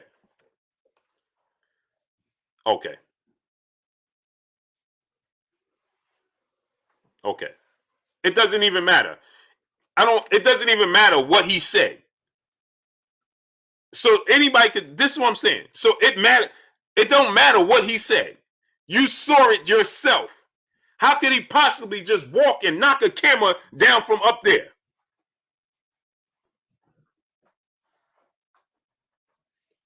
Come on, man.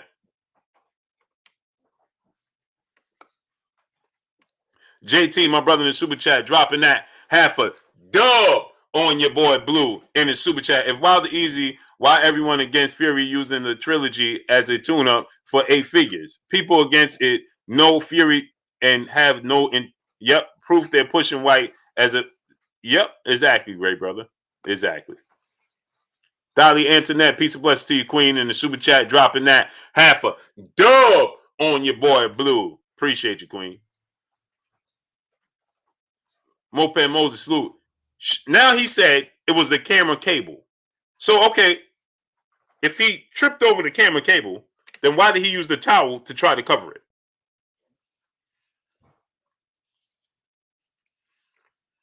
Why did he go up to it and take a towel and try to cover it if he tripped over the camera cable?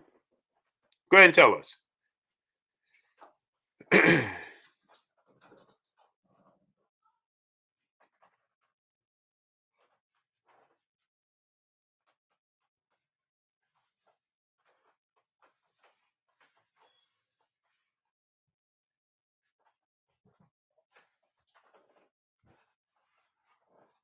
Okay. I good. I'm not going to. I can't. You're going to keep directing me to the Mayweather channel. I don't have to watch the Mayweather channel when I saw it live. Why do I have to watch the Mayweather channel when I saw him come up to the screen and cover it live?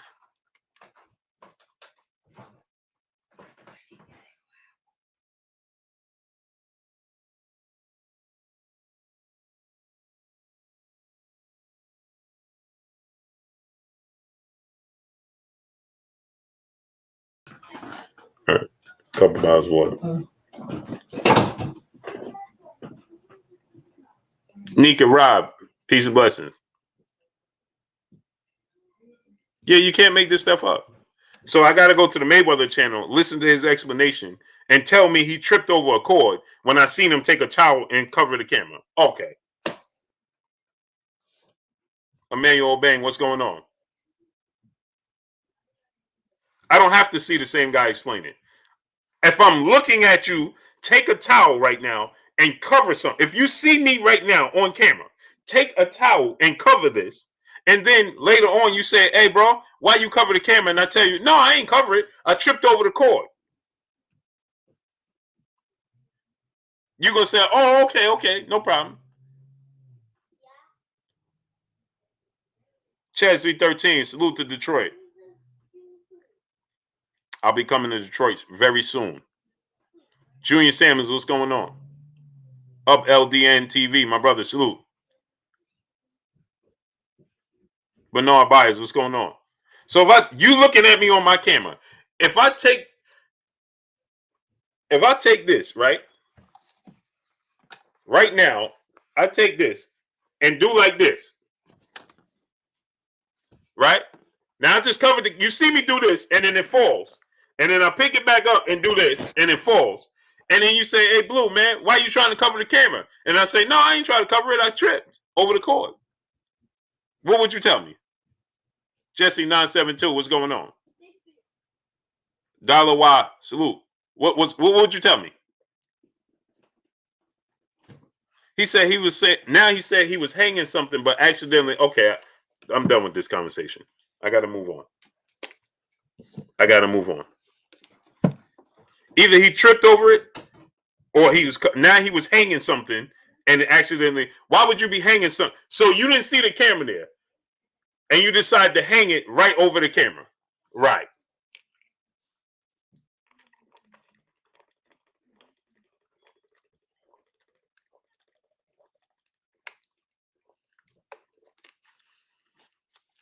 So if I have a picture on the wall, if my wife have a picture on the wall and I take my coat and hang it over the picture and the picture falls and she says, hey man, why you knock down the picture? I'm going to say, well, I didn't see it. I was just trying to hang my coat. What you think her response going to be?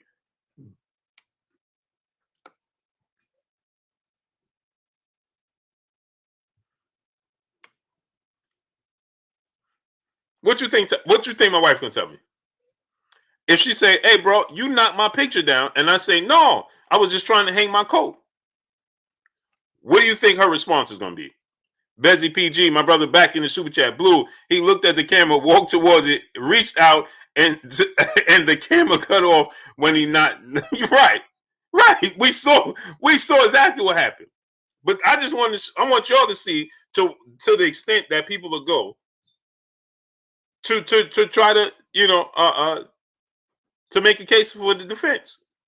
Southport Bossy Media, my brother in super chat. It's called denial, Blue. LOL. It's feelings over facts with these guys. Shaking my head. Right. You can't make this stuff up. You just can't. Ryan Taylor, my brother in the super chat. Appreciate you, King. You just can't make this stuff up. Yeah, Team Headbusters. That's what I'm saying. Imagine that. My wife be like, hey, man, you knocked down my picture. And I'll be like, no, I was just trying to hang my coat. She going to say, well, you ain't see this picture there? And I'm going to say, no, I was hanging my coat.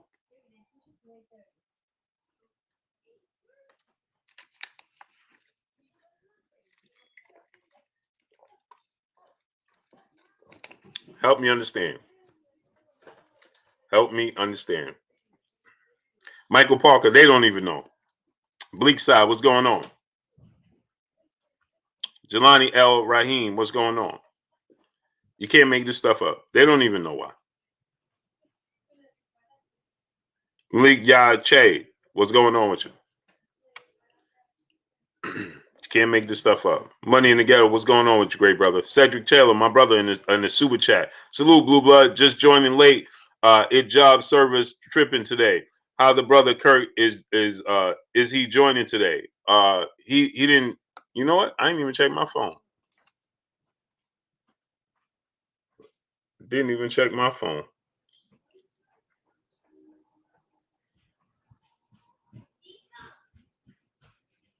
No, he didn't say anything yet. I'll wait for him to let me know. Mark Dewan, my brother, what's going on? I know he wasn't feeling under, so I let him rest up, man.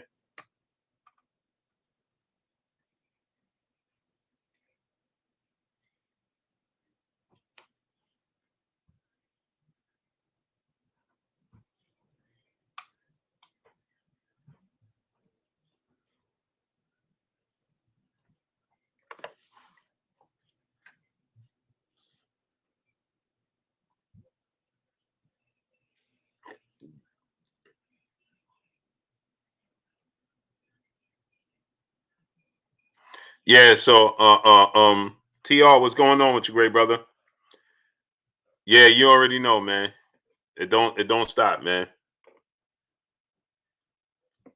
It don't stop, man. I'm still trying to understand why you guys think PBC or Top Rank are going to guarantee mega money for the fighters for the trilogy when it's not wanted. The world wants to see AJ Fury. The world doesn't want to see AJ Fury. You want to see it in the UK. Zane 1197, what's going on? Jay Reed from Akron, what's going on? Okay, cool. If that's the case, it's easy fight. Make it happen.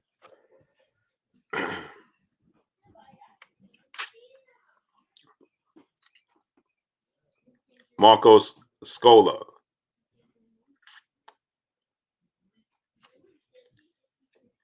King Coleon, my brother, what's going on? Yeah, the world wants to see. The world don't want to see it. Look, Floyd Mayweather told you. You do know Tyson Fury is only a superstar in the UK. Anthony Joshua is only a superstar in the UK. Didn't Floyd Mayweather tell you that?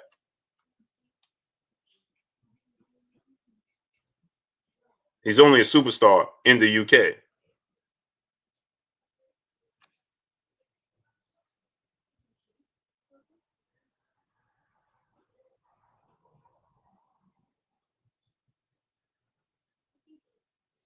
I'm just telling you.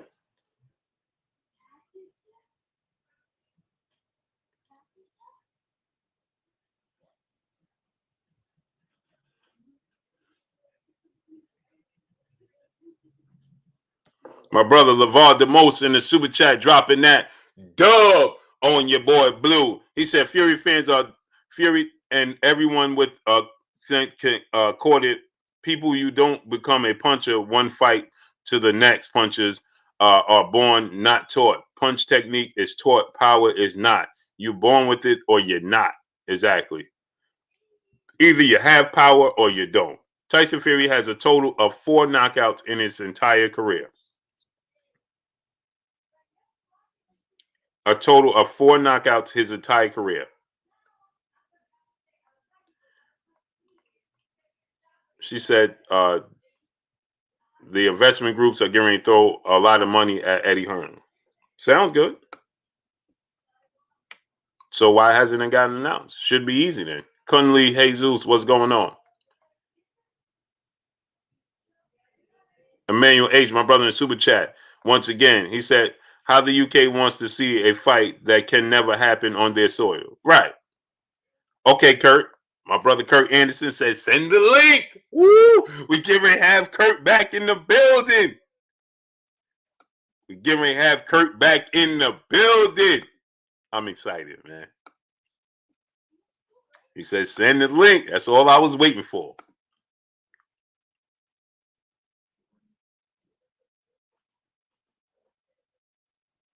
All I was waiting for.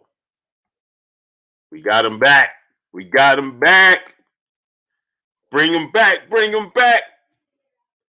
Bring him back. Bring him back. Bring him back. Bring him back.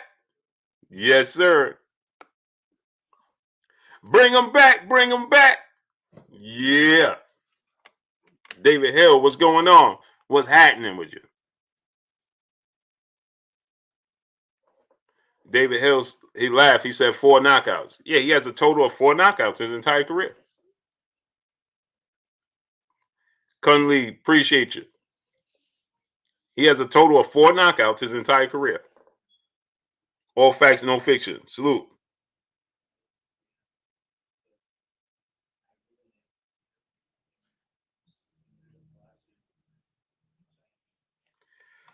He has 4 knockouts his entire career. Came to win. What's going on with you, great brother?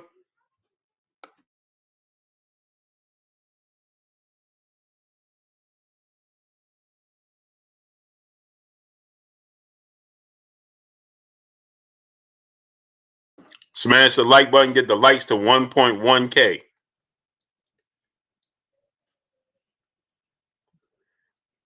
Smash the like button. Get the likes to 1.1K. Yep, we got Kirk back. Yeah, buddy. Yeah, buddy. Paul Gillum, what's going on with you, great brother? Yeah, he has a total of 4 knockouts his entire career.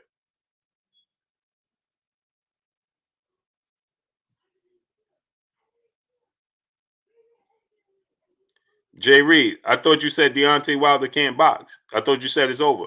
So I don't know. Did you have Jay Reed? Let me ask you a question. Did you have an issue with Tyson Fury fighting Alo Valin and Tom Schwartz? Did you even know who they were? Watch this now. Did you even know who Tom Schwartz and Alo Valin was, Jay Reed? Go ahead and tell us. Watch this now. Memphis Marcus, my brother in the super chat, dropping that half a dub on your boy Blue in the super chat. Appreciate you, King. Did you know who Tom Schwartz and Otto Valin was, Jay Reed?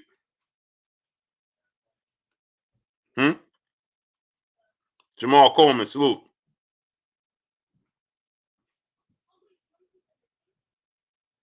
Go ahead, Jay Reed, tell us. Adrian Vet, yes, I had a problem.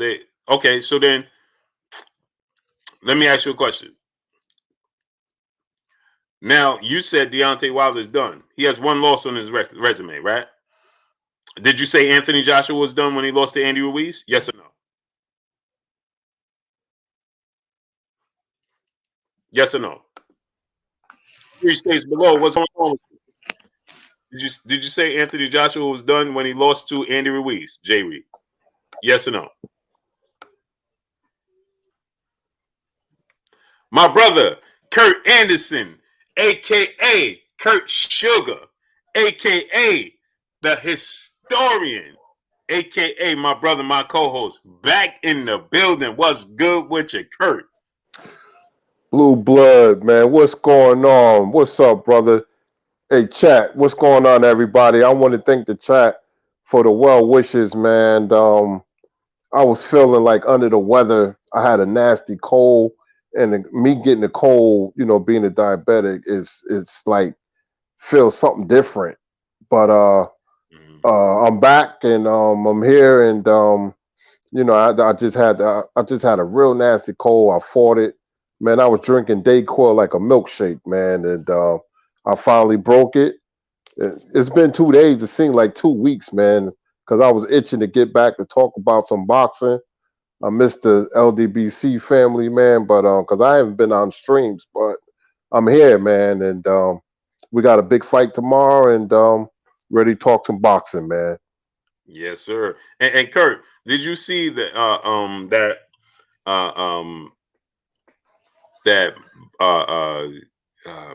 Teofimo Lopez and Devin Haney seemed like Bob Arum when he stated that, that's the fight that he wants to make next. Now, it feels like to me, Bob Arum is like, now we're going to make this fight happen, right? He said this fight we're going to make next. And then we have Teofimo Lopez and Teofimo Lopez, he stated that, Teofimo Lopez Sr., he said that, they wanted the Josh Taylor, Jose Ramirez fight, but that fight don't happen. He wants the Devin Haney fight. Bob Arum says the fight with Josh Taylor, Jose Ramirez winner is not going to happen because I forgot the guy's name, but he says they contractually obligated to fight somebody, the winner already, and then they're moving up to fight Terrence Crawford. So he says that's not going to happen. And remember, Kurt, Carolina Ryder said, "What's your cash app, Kurt?" Oh, $ Kurt Sugar. Let me put it in there. KURTSUGAR.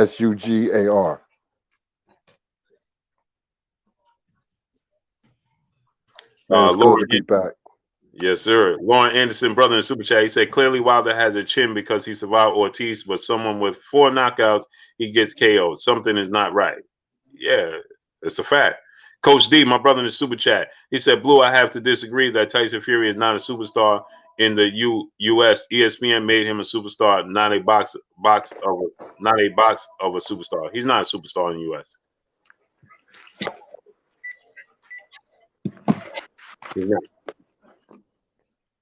He's not a superstar in the U.S.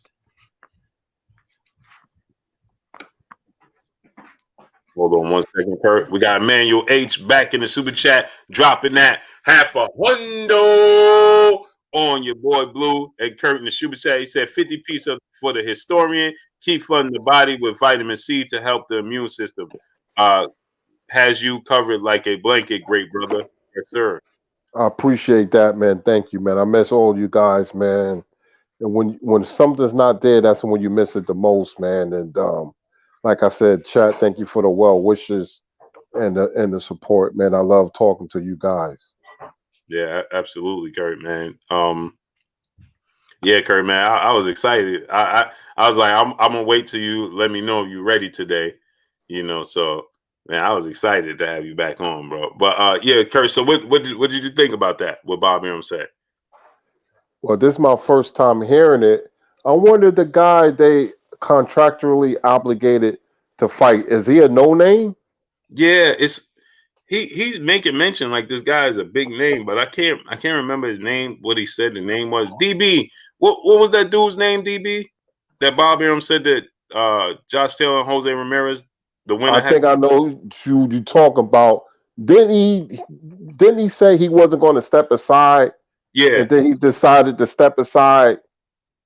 I forgot his name. He said Catterall. Jack Catterall. Jack Catterall. Yeah. Yep. Yeah. That's him. That's him. So I guess the winner is going to fight Catterall, then move up to fight Terrence Crawford, maybe. Mm-hmm. Yep. Thank you, Cedric Trailer and Alfred Yashirala. Thank y'all. Yep, that's his name. So he said that they have to. They obligated. They can't even. They're not even going to move up. Is from what Bob Arum was saying. They can't even move up. They obligated to fight him, and then they can move up. I guess it's something in the contract that if they try to move up, the winner tries to move up without fighting him, then he's going to take them to court. So he said that he essentially said that's not going to happen. Teofimo Lopez, and remember, Kurt, he already said to Teofimo Lopez. Remember, he said after that he was like, since him and George Kambosos decided to go behind him and make that fight. Remember, he said we'll see how that work out when we're looking for our opponent for the winner, Josh Taylor, Jose Ramirez. Remember, he said that. Hey, Bob is funny, man. Bob is from that old school first, man. Oh, man, Carolina just blessed me in the cash app. Carolina, man, you blessed the show. You blessed me. You blessed Blue. And thank you for the support. It means the world. To talk boxing and get paid currency for it is a double blessing. So I want to thank you from the bottom of my heart. Thank you very, very much. Yes, sir. Carolina Ryder, hold this down, Kirk. Him, Emmanuel, everybody, and the people who support and don't support. Just your conversations, man. Because I look at you guys, what you say, and the chat, they're very intelligent and they stand on they square. They challenge you, Blue. They challenge me. Now this is why I love the chat. They know we're very knowledgeable, but they don't care. They're going to come at you, and they're going to stand on a square. That's why I appreciate and respect everybody in the chat. Absolutely. That's why I love it, Kurt. It motivates me. It's motivation. Because we don't agree just to be agreeing. Because they will stand. The chat will come at you like with villagers with torches, like they chasing Frankenstein or somebody. Mm-hmm. Jason Kelly, my brother in the Super Chat, dropping that $500 on us in the Super Chat. He said, I am not watching Fury versus Joshua, period. If I want to watch two cats claw at each other, I can walk outside my front door. Hashtag Pits Only Bomb Squad. Salute to you, great brother. And that's another thing. We got loyal fans. True Blue 45. What's going on with you? We got loyal fans, Kirk. Well, it's the Crawford fans, or you know what I mean? Carolina Ryder, Kurt. He said anytime, Kurt. Man, Carolina Ryder, thank you very much. But the chat, because I don't know everything you guys think I do, but I don't. You know, I'm human. When I say, man, what's the guy's name? I'm forgetting, like Grandpa Simpson, and somebody come up with it in seconds. Yep.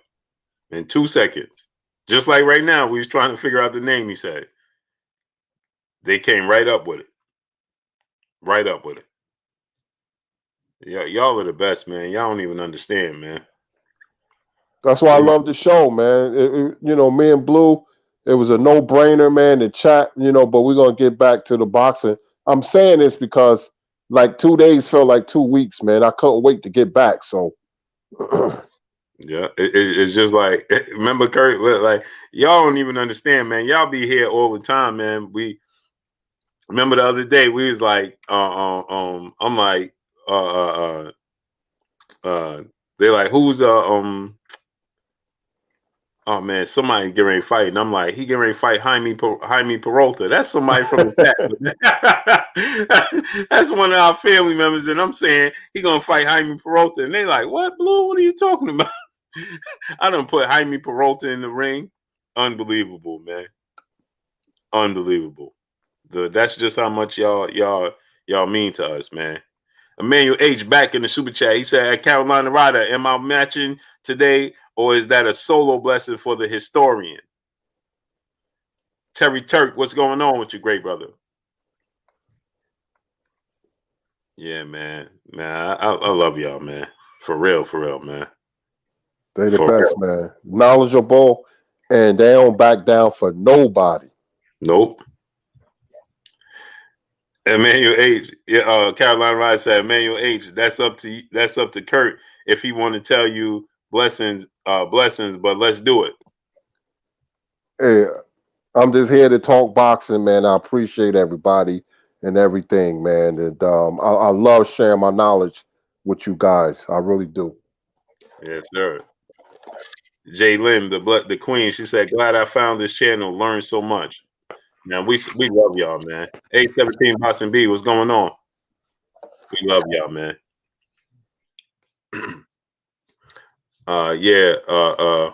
Yeah, Kurt. So what did you think about? So you think that at this point in time, Ahmad, what's going on with you? Check Hook, what's going on? You think Bob Arum at this point in time is just like, all right, so now that you did that, you and you did that with what's his name, George Kambosos Jr. Now we gonna make this fight with Devin Haney. Bob want to see him lose. Bob is going to make that fight. Bob is trying to get some get back. Bob is from that old school lawyer type of way of thinking. He's from the old school, that Meyer Lansky type thing. Bob always plays chess. He knows his fighters. He knows the personality of fighters. Bob is going to try to get him to lose, and he figure Devin Haney is the man to do it. So he's going to make that fight. Mm-hmm. Because Bob mentality is, okay, you won the battle, I'm going to win the war. Yep. MREC TV, my brother in the building. What's going on with you, Rec? Rec, drop the link so people can subscribe to everything you got going on. Go subscribe to my brother MREC TV in the building. He said, peace, salute, King. Salute to you, great brother. Man, that's my bro right there, man. I was going through it the other day, Kurt, man, and he held me down, man, because I had to call him early in the morning. I'm like, man, about what we was talking about, Kurt? Yeah. Yeah. I had to hit him up, man, because I was like, man, it's just getting every day, man. Yeah, man. He broke it down for me, though. He helped me out. Stormy B Man, the brother Stormy B Man, what's going on in the chat? He said we gotta hold y'all accountable. That bacon like sin is y'all's feet over the fire. Salute, bro.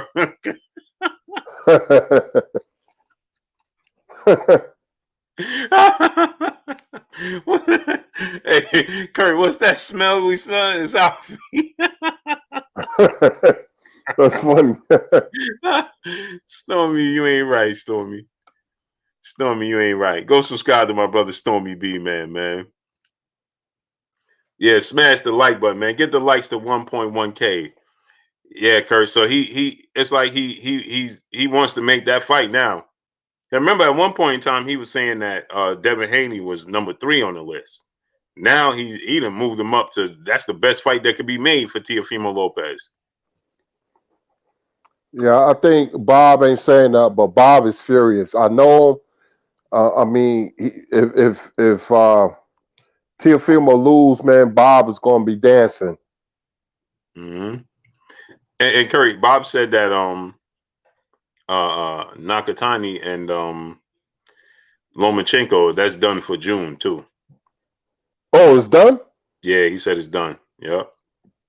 I think that's going to be a tougher fight than a lot of people expect. I think Nakatani is a very good fighter. Fighters like Nakatani and Kavakakis, they're better than we think. What level we don't know, but don't be surprised if Nakatani drops Lomachenko. I still think Lomachenko is going to win, but it may be tougher than expected. Mm-hmm. So what's your thoughts on this too, Kirk? Because you was out. The first day they announced that Terrence Crawford, Manny Pacquiao was happening June 5th. And then Manny Pacquiao, his team came out right behind it and said, that's not happening. You know, that was just Bob talking. And that then they said that Mikey is still leading the pack as to who they're gonna fight next. But then we got another article today that's saying that, you know, Terrence Crawford, they still in negotiations. So what you think about this entire saga that's going on? It's turned into a soap opera. It's like musical chairs, 3 people, 2 chairs. You know, like the games you played when you was a kid. I tell you, this is what happened when you give a fighter too much power. He's like eeny, meeny, miny, mowing fighters. He's holding out. He knows who he wants to fight, but he's holding everything at a standstill. I'm thinking the Crawford fight is done. Then people telling me it's not, and I'm like, oh man, here we go again. And he's saying nonsense. I saw the headline, and now I think you did a video about Mikey Garcia being the front runner. Mm-hmm. I can't wait till this is all over. I think, to be honest, I still think it's going to be Mikey Garcia. And I got to the point where I'm hoping it's Terrence Crawford, Kirk. It's like, I was excited. Like, man, I'd much rather see him fight Sean Porter. Oh, and before I move on to that, shout out to Sean Porter, man. He's home now. Oh, great news. Yep. I spoke with him the day before yesterday, so he's back home. So shout out to Sean Porter, man. He's doing well and he's back home. So shout out to Sean Porter, man. And go subscribe to the Porter Way podcast. Go subscribe to that Porter Way podcast. Sean Porter. Go support Sean Porter, man. He's home. Yep. He's doing good and he's back home. So that's great news. Daniel Staley, my brother in the super chat, dropping that half a dub on us in the super chat. He said, salute Blue Blood and Kurt the historian. Welcome back, Kurt. You sound good and healthy, brother.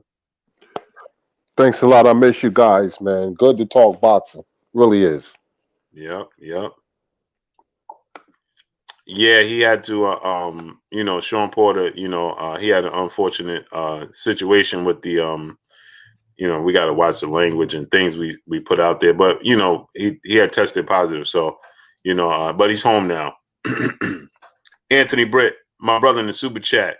Appreciate you, King.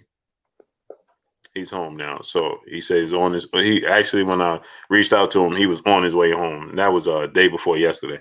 So he's at home now. I forgot to mention it yesterday. Great news, man. Yeah, it's great news, man. So, shout out to Sean Porter, man. Go subscribe to the Porter Way podcast. Subscribe to the Porter Way podcast. So the Lomachenko Nakatani, you said for June? Yeah, for June. Mm-hmm. I know this boxing is picking up. I'm expecting some more fights to be made, but so far, if everything comes to fruition, it's not a bad look. If well, we don't know until May about the ruling, but May is Ramirez and Taylor. That's the fight I'm looking forward the most. But there's other fights that's going to get made. But Nakatani and Lomachenko is a good fight. That's a good TV fight. Mm-hmm. Yeah, I want to see that, man. My brother Chris Ray, absolutely. He said, don't forget to hit the like button. Yep, smash the like button, man. Thank you, Chris Ray. Appreciate you, great brother. Get the likes to 1.1K. Actually, we should be at 1.2K. Get the likes to 1.2K. Tarrant Miller, Abdul Brooklyn, what's going on with y'all? Yeah, Kirk. So, great fight. Now, what do you think about this fight tomorrow? Because I know the few brothers, they was waiting for you to break that down. You want to break that down now, or you want to wait till later? No, I'll do it now. Okay. I'm hard on certain fighters because I know they have talent. I'm hard on Robert Easter Jr. I'm hard on Adrian Broner. I'm hard on Maurice Hooker because these guys have talent, Blue and Chat, but their IQ can be higher. And I see it. I see the talent. And that goes for Jamal Herring. Now, I didn't like his attitude. Now, if a fighter loses and he gives it his best shot, hey, he just lost to it wasn't his day, his night rather, or he lost to a better fighter. It happens. Mm-hmm. But when I see things on my couch, and I'm quite sure you guys see it too, where you could do better and then you don't do certain things like Robert Easter fighting small, not fighting behind the jab, stuff like that. Adrian Broner not throwing enough punches. Maurice Hooker getting into firefights. I didn't like hearing mental makeup in his last fight. That's alarming because that's another set of problems. Now I'm questioning your heart. He's fighting a good fighter, a former champion, and Carl Frampton, the Jackal. Mm-hmm. And is he, a foreign, right? Yeah, I believe so. Mm-hmm. And he's fighting not in the United States. He's fighting abroad. So when you're fighting abroad, it's a different type of mind state. You have to be mentally tough. Earl Spence and Terrence Crawford, they won their titles abroad. So that tells me young, early in their career. So that tells me what kind of fighters they are mentally. I'm going to ask the chat, if you was a betting man and knowing what Hearn pulled last fight, and he's fighting in Dubai, would you bet on Hearn? Mm-hmm. I want to see him win. My heart is with Hearn, but I think Frampton is going to win. And I'm going to give him benefit of the doubt because I said I wouldn't be surprised if he quit on the stool around about the 10th round. But I'm going to say unanimous decision for Frampton. And I've seen the size difference. Yeah, the size difference is bananas. It's glaring. But like I said, Hooker, Easter, Broner, they have this thing where they don't fight up to their capabilities, and they all have talent. Hearn has talent. If he could fight behind the jab and move a little bit and throw that straight right hand down the pipe, you got to remember something, Blue and Chat. Santa Cruz, who's not a boxer, but he outboxed Frampton in the second fight. Mm-hmm. If he could outbox Frampton, Santa Cruz, Hearn can do it. But you got to fight smart. Boxing is about it's a mental thing. It's 70% mental. It's strategy. That's what boxing, that's what the sweet science is about. That's supposed to be first. Like Roger Mayweather said, rest in peace. Boxing is a thinking man's game. Mm-hmm. So if he can come up with a game plan and fight behind the jab and go over there and box, he'll beat Frampton. But I'm not sure he can do it. Mm-hmm. Yep. He has to get off to a good start. The first 3 rounds are vital. He has to get off to a good start. If Frampton get off to a good start, then I think he might fade. Mm-hmm. The jab is the key because I studied Frampton. Use the jab. Mm-hmm. The jab makes him hesitant, Kirk. Yeah, because I was looking at the Santa Cruz fight. I'm like, Hearn could beat this guy, but it's not. It's Hearn. What does he have inside him? Does he have that dog in him? Does he have the intestinal fortitude? Does he have it? That's you have to question that because I hated what he pulled in his last fight. He wanted to quit. Mm-hmm. Yep. Anthony Britt, brother in the super chat, he said, Kirk, don't do that. Lomachenko wins that fight easy. Talking about the Nakatani fight.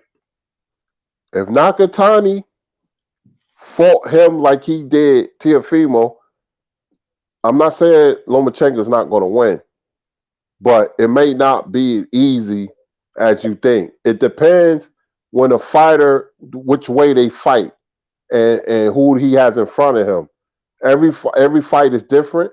Every fight has its own energy, and style make fights. Nakatani is a tall fighter, and if he fights behind the jab, the Lomachenko will make it easy if he sells out. Lomachenko is not as athletic as I thought. Looking at the first 7 rounds of the Teofimo fight, that's what he had problems with. He had to sell out. If Nakatani can stay disciplined and fight behind the jab, then things could be interesting. But I still say Lomachenko for the win. Mm-hmm. Sean M, brother in the super chat, dropping that half a dub on us in the super chat. He said, Peace, Kings. Hey, Kurt, did you take my advice about the red onions? When my son was 5, he had a fever of 100. I taped the red onions to both the bottom of his feet. 24 hours later, it came down. Just sharing. I had you in mind. I had ginger, and like I said, I was drinking Dayquil, like like a milkshake, and the cold finally broke. So thank you for your advice. Mm-hmm. Yep. So yeah, Curry, man. And again, Shakur Stevenson and Carl Frampton, they agreed to fight in Ireland. Should Carl Frampton win the fight? That I would like to see. Shakur will beat Frampton. He will outbox him. Mm-hmm. Yeah, I agree.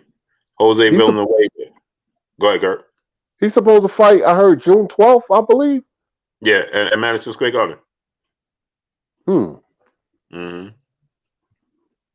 Yeah, but I guess that's stay active, stay busy, fight the winner of Frampton and Herring. That's about 2 months off though. And when the last time he was in the ring? He fought. What was that guy's name? He just recently fought. I think he fought in January, right? Was it January? That soon? Yeah, because remember he had a quick turnaround, and he fought on the card. He replaced somebody. Remember he replaced somebody. Was it Oscar Valdez fight? He was. Yeah, he replaced him. Yeah, well, it was December 12th against Clary, Taka Khan Clary. Remember? Yeah, okay. I forgot all about that fight. So that's not too bad. December, January. That's not bad. No, that's pretty good. Yeah, he fought Taka Khan Clary. So the fight in June 12th, that's about right. That's 6 months. A little over 6 months. Man, that went fast though, right, Kirk? Sure did. I'm expecting to see other people in the ring. I think it's not going to be a bad summer, when it's all said and done. It's still, it's April, early April, and by June, we should be at full slate when it comes to boxing. Yeah, I hope so. I surely hope so. Now, but Kurt, what do you make of this? They say in July, possibly June for Errol Spence and your Dana Sugas, right? But what did you make of? Did you hear Keith Thurman's comments yesterday? No, I didn't. All right, so he said that Terrence Crawford is still too small for the division, and he's not a challenge for anybody at the upper echelon. He said Errol Spence is a much bigger challenge to Manny Pacquiao than Terrence Crawford is, and he says that Terrence Crawford is just not a welterweight yet, which I completely disagree with. And then he said that Errol Spence is not the truth. He was not impressed with Errol Spence fights. That only the Sean Porter fight he was impressed with. So he said that he'll bring the truth out in Errol Spence, and he'll beat Terrence Crawford. What's your thoughts on that? Well, as we say, he's selling wolf tickets. This is where him deflecting from Crawford. They both were knockout. Keith Thurman, Keith Thurman at one time was a really good fighter when he was beating Diego Chavez and Soto Caras. I thought he fought with a purpose. And the Manny Pacquiao fight, he just wanted a bag. Else he would have beat Manny. Manny caught him at the right time. But that's Keith's fault. He ran from Errol Spence. That's a duck. He's putting Crawford down because he don't want no smoke with Terrence Crawford. How can you be small for a welterweight when Terrence Crawford was a lightweight and he's been knocking everybody out as a welterweight? What 6 in a row? So I debunk what he's saying. It doesn't hold water. So get in the ring with either Spence or Crawford. I want to see you in the ring with Spence because he's been chasing you for so long. Stop talking. Get the fighting, and prove us wrong. Mm-hmm. Kashif Dixon in Super Chat. Blue, I just inboxed you on Instagram. Please tell me this is a joke and not true. Mike Tyson versus a 5-round Frank Bruno exhibition instead of Holyfield. Yeah, Frank Bruno announced that as well. Vander Holyfield did say that Mike Tyson turned down the fight. So it's a strong possibility. What you think about this? There's a lot of exhibitions all of a sudden that's just happening. Eric Morales and Barrera. No, Eric Morales and is it Morales and Barrera? I heard it with Barrera and Morales. That's what I heard. Yeah, Barrera and Morales, Marquez and Cotto and Roy Jones and Oscar De La Hoya now.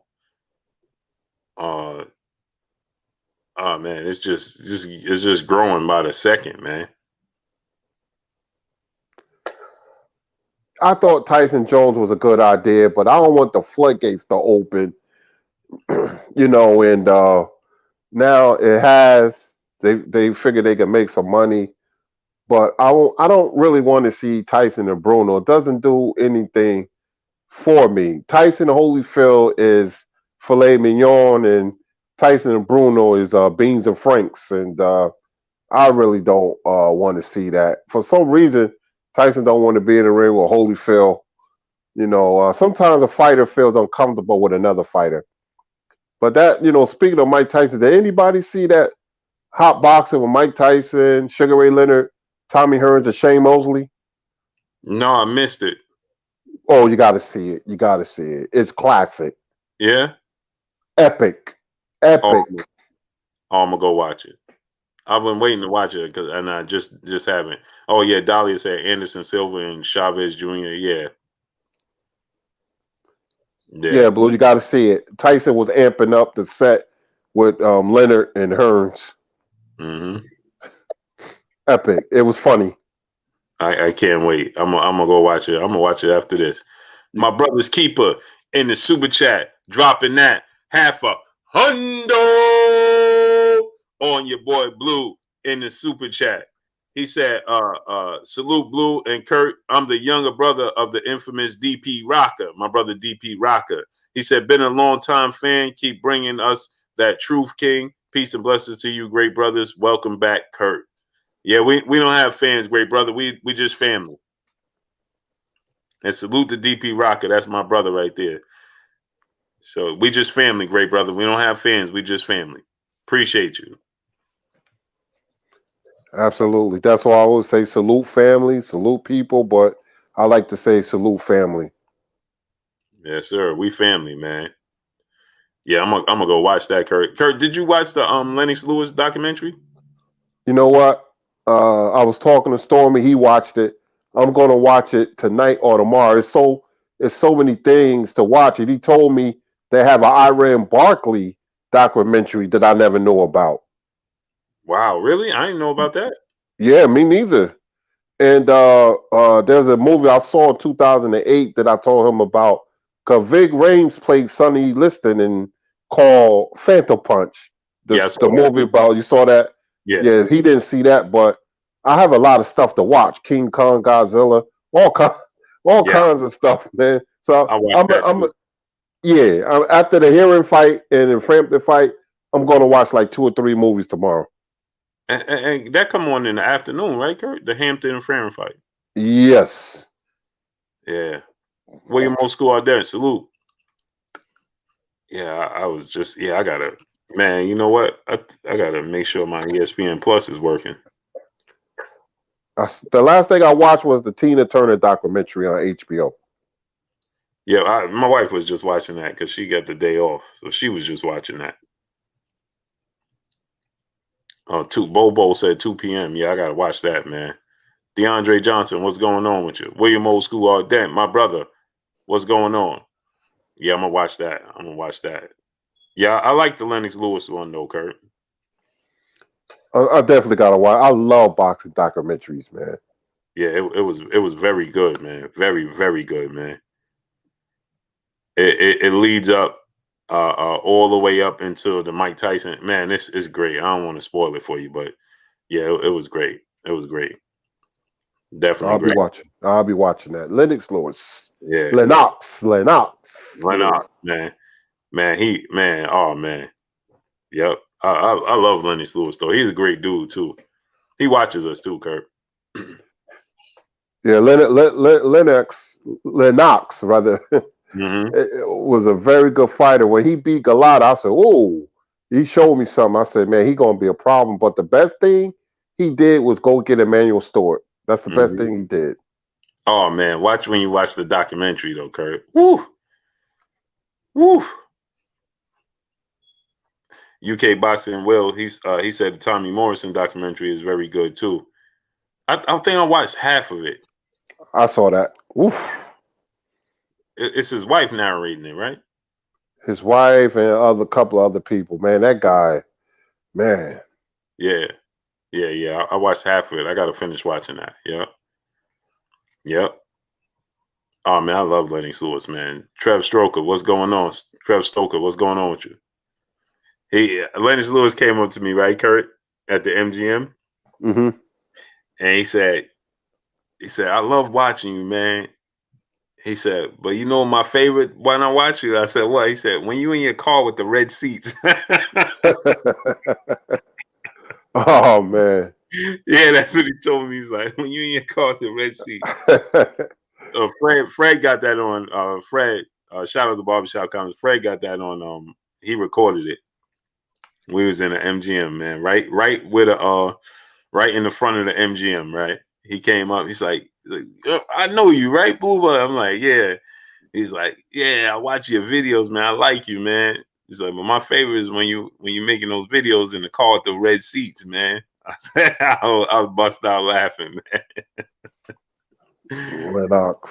Lennox, man, great dude, man. Very, very, man. One of the most humble dudes you can meet, man. I'm telling you, Kurt, a whole time when we was in LA, for the Wilder Fury first fight, and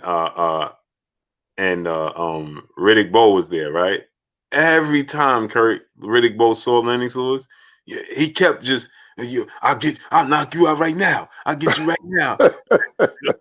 And Kirk, right, the whole time, every single time, Lennox Lewis just look at him, man, like he no attention. Kirk, man, get out of here, man. I'm talking Kurt Lennox, Riddick Bowe taking off his jacket. I'll knock you out right now. What you want to do right now? And he like, man, go ahead, man. He was paying. Yeah, he kept the whole Kurt the entire time. Like at everything every time they cross paths, Kurt, the entire time. Because they had all the greats there: Evander Holyfield, Lennox Lewis, Riddick Bowe, Mike Tyson, right? Mike Tyson didn't show up. Larry Holmes was there. What's his name? Larry Holmes beat him. What was his name? Oh man, they was hyping that fight up. Larry Holmes and Jerry Cooney. Jerry Cooney. He was there. Ernie Shavers. Ernie Shavers was there. Okay, I'm talking about. Oh, okay. Because I remember seeing Tyson, Lewis, and Holyfield when they was in the ring. I think that was the first. No, that was it. The second Fury and Wilder fight, right? No. That's the one. That was the first one. But all of the things, they had a whole setup the entire week for all. Oh, okay. Okay. That was nice. Okay. Yeah, and Mike didn't show up. He only showed up the night of the fight. Yeah, he got this crazy applause, man. I'm like, man. Everybody when they announced Kurt, when he walked through the crowd, because he had like a red trench coat or a red blazer, and he walked through the crowd, man. The entire crowd stood up and was taking pictures of him. Yeah, but that was the same night though, Kurt. But he was supposed to be there the entire fight week, right? At least that's what they was telling us. Because they did a round table with them. We sat down with them. They did all types of stuff with them. But he didn't show up. Yaakov White, my brother in Super Chat, he said, Blue Kurt, who is the hardest puncher in heavyweight history? Well, by knockout percentage, it says Deontay Wilder. That's what the knockout percentage say. But in your thoughts, Kurt, who you got? I got Ernie Shavers. Yeah, he was there too. I got Ernie Shavers. I've seen Ernie Shavers hit people so hard, man. It's like their souls left their body. I mean, I still don't know how Larry Holmes got up for that knockdown. Ernie Shavers came from Mississippi with that punch, and Ali said he hit harder than Frazier. He hit harder than Foreman. Larry Holmes said Shavers hit much harder than Tyson. He said Tyson is a sharper puncher, but Shavers hits much, much harder. Mm-hmm. Kurt, even then, right? We was talking to Ernie Shavers, right? At the thing. And Riddick Bowe was going behind us, trying to get at Lennox Lewis. And the crowd, the people, security and stuff, they like, man, come, what are you doing? He was playing, right? No. No, girl. Are you serious? Yes. Lennox Lewis was paying him no attention. He's like, okay. He just kept walking past him, like he's like, yeah, you, what you want to do now? I know. I've been cracking up, man. Yeah, man. Just the way Lennox Lewis was reacting, like, okay, he was completely unbothered, like, oh, okay, right. Your decade's too late, right? I always wanted to see that fight, man. Yeah, me too. Oh my gosh, I wanted to see that bad. Lennox had me cracking up, man. Just his body language, and he just was like, "Yeah, okay." Now you want to, it's like now you want to do this. DeHaven Alexander, my brother in Super Chat, dropping that half a dub on us in the Super Chat. He said, Blue, ask Kirk who was the fighter who Top Rank had in the 80s.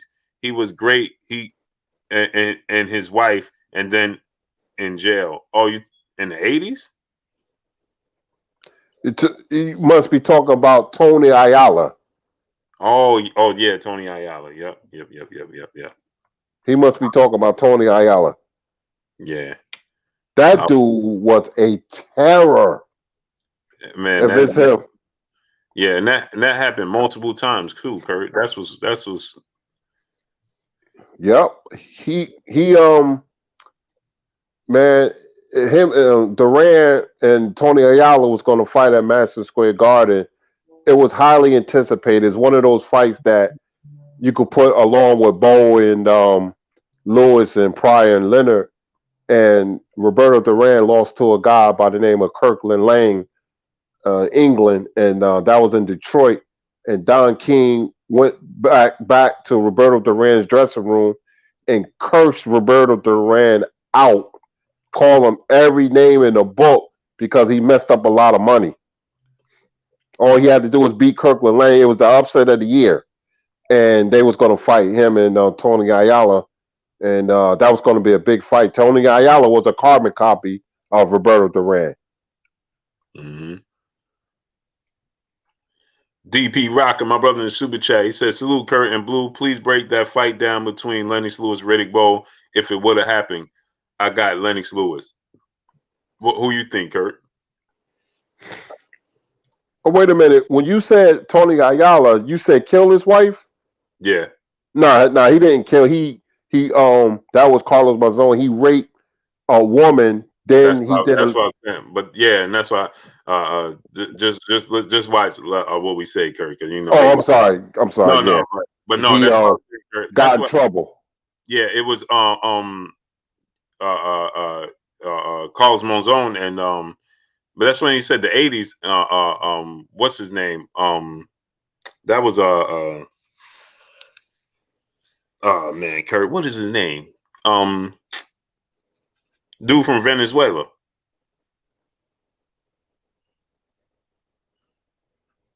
Ooh, I'm thinking. He was supposed to be like Pacquiao, remember? From Venezuela. We're talking about Valero? Edwin Valero. That was him. That was him with that story. Yeah, because Tony Ayala got in trouble. Then he got out. He was incarcerated. Then he did it again, and that was the end of his career. But let's move on. Somebody said break the Lennox Lewis and Riddick Bowe fight down. Yeah, Boston News Today. My brother Keith, what's going on with you, Keith? Yeah, he said break down Lennox Lewis, Riddick Bowe. How would that have played out? I always said Riddick Bowe would have beat him in '92 when he beat Holyfield, but in '95, I believe Lennox Lewis would have got him because they was going to fight. Now, Bowe wasn't scared of Lewis because they signed the contracts. I knew what Bowe was going to get $13 million and Lennox Lewis was going to get $18 million. The fight was set, but Lennox Lewis got knocked out by Oliver McCall. In that fight, that was it after that. But if they would have fought right after he beat Holyfield, he would have been up for Lennox Lewis. I believe he had more toes. He would have beat Lennox Lewis. But anything after that, Lewis would have beat him because Bowe didn't take care of himself. Bowe could have been a great fighter, man. Great fighter. He could have been. Great jab, good right hand, could fight on the inside as a big man, sneaky uppercut. He had the tools. Mm-hmm. Kanad Williams, what's going on with you? Yeah, after he beat Holyfield that first fight, Kurt, man, he looked special, didn't he, Kurt? I thought he was on his way. Yeah. Even in the rematch, Kurt, he wasn't in shape.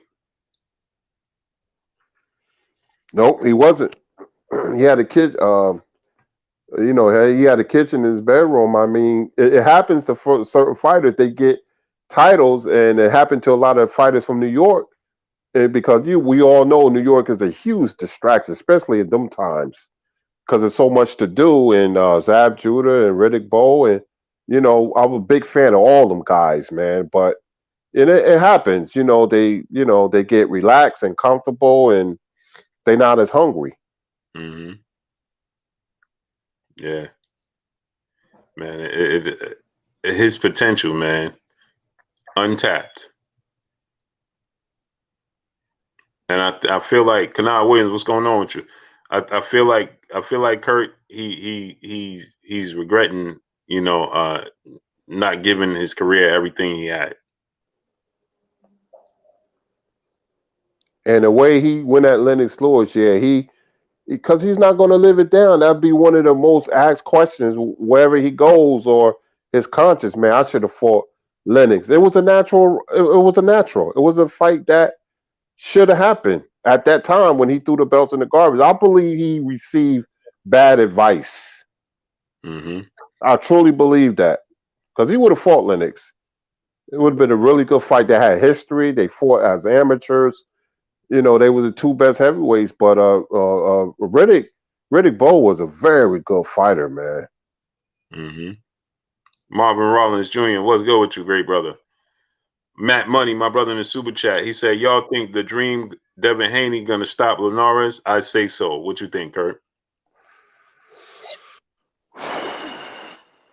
I'll say decision, he wins 10, 11 rounds.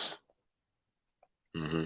He may even hurt him a couple of times, but he's a boxer. Linares is very experienced, so he has to watch himself, because Linares can be tricky.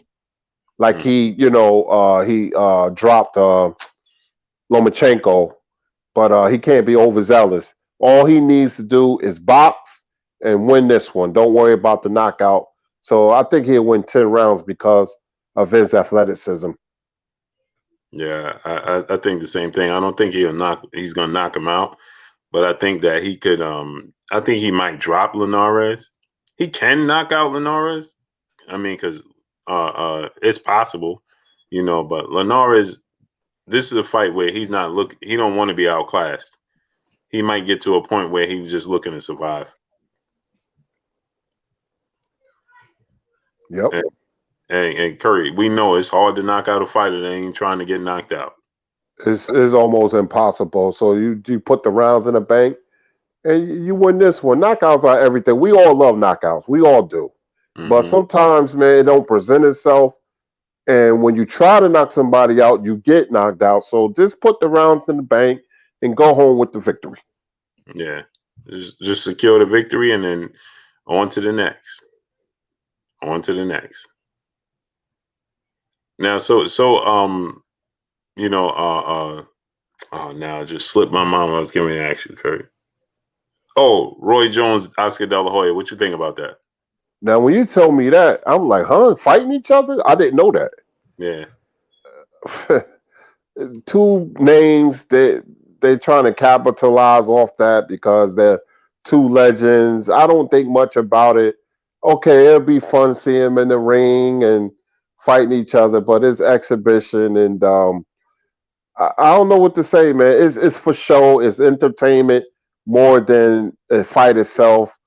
So we probably watch it just to be nosy, see what anybody gonna get dropped or whatever, and that's all it is. It's entertainment. They boxers have a hard time staying away from the spotlight. They get addicted to the hand clap, the people, the lights, the sound of the canvas, the smelling of the gloves with the leather. They can't stay away. No matter what, they can't stay away. No matter if it's exhibition or what have you, they just can't. They seem to have a hard time doing it. Mm-hmm. Yeah, I agree, Curry. I mean, exhibition is just entertainment.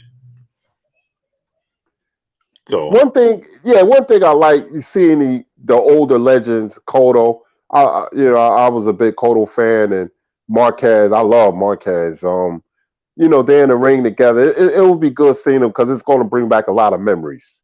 Mm-hmm. And nobody wants to be forgotten, to be honest with you. And it's good seeing the older guys they gave their life to the sport that we love so much. And Miguel Cotto always been classy, man. Mm-hmm. Speaking of Miguel Cotto, I was watching him like last year, and if he would have used this jab more, he would have been even a better fighter because he was popping Mayweather with the jab, and he was popping Manny head back with the jab. But in the Pacquiao fight, he let Manny get too close, and then Manny start going to work. But if you look at the first round and a half, Miguel Cotto was having so much success. And remember, he didn't have his original trainer. So that played the part too. And every time he threw the jab, he hit Manny with it. Every time he threw the jab, he hit Floyd with it. Floyd even acknowledged that he made this funny, you got me in one of the rounds. But I always felt that he underused his beautiful jab. Miguel Cotto was a very good fighter. Very good fighter. Mm-hmm. Yeah, very versatile too. And I was saying this the other day that people don't realize he was a natural southpaw. There's another thing I forgot. Yeah, Cotto was, man, he was solid. He was never the same at the Margarito. What could have been, but he was a good boxer too because he outboxed Shane Mosley. That was a terrific fight. Mm-hmm. Matt Money back in the super chat. He said, "Blue Kurt, why is Al a ghost? You can't find him anywhere on the net or at fights for real, Al." Yeah, man. He just don't want to be seen. Some people are behind the scenes. I knew about Al Heyman because a lot of people don't know this. He wanted to be Rakim's manager, and Rakim said no. He had plans for Rakim because he's to do these Budweiser Superfest festivals, and they was big back in the day, and he used to put them together. So he had his, he always been out there, but when he got into boxing, he would always been a very good businessman and had powerful investors. But some people is just behind the scenes. Some people are made to be movie stars. Some people don't want to be on camera, and he's like that. He's a behind the scenes guy. Mm-hmm. Yep. Combo Breaker 99. What's going on with you? Yeah, Kurt. Man, we got a lot of big fights coming up, man. And I just want to see. Now they're talking about Ryan Garcia and Jorge Linares. Excuse me, Ryan Garcia and Fortuna. Javier Fortuna. What you think about that fight? That fight can be tricky because Fortuna is an experienced, awkward fighter, and those are the kind of fighters that give young guns problems. A guy who doesn't have experience, who looking for the knockout, he may be trying too hard. I still say Ryan Garcia, but that fight can be a little tricky. I like Garcia for the win, but don't be surprised if Fortuna give him some trouble. Mm-hmm. And Kurt, what's your assessment of Big Baby Anderson, Jared Anderson? I have to see more. I've seen him fight 3 times already.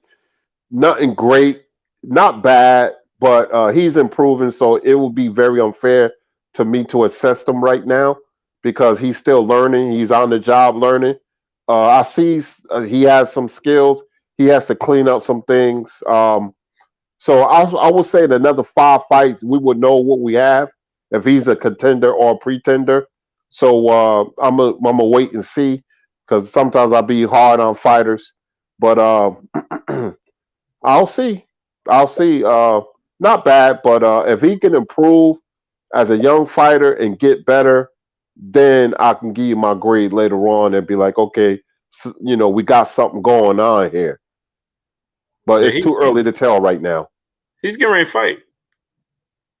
Right? Oh, he's staying active. Wow, when? Yeah, let me see, because I know he's getting ready to fight on somebody's card. It might be. Hold on, I'm gonna tell you right now.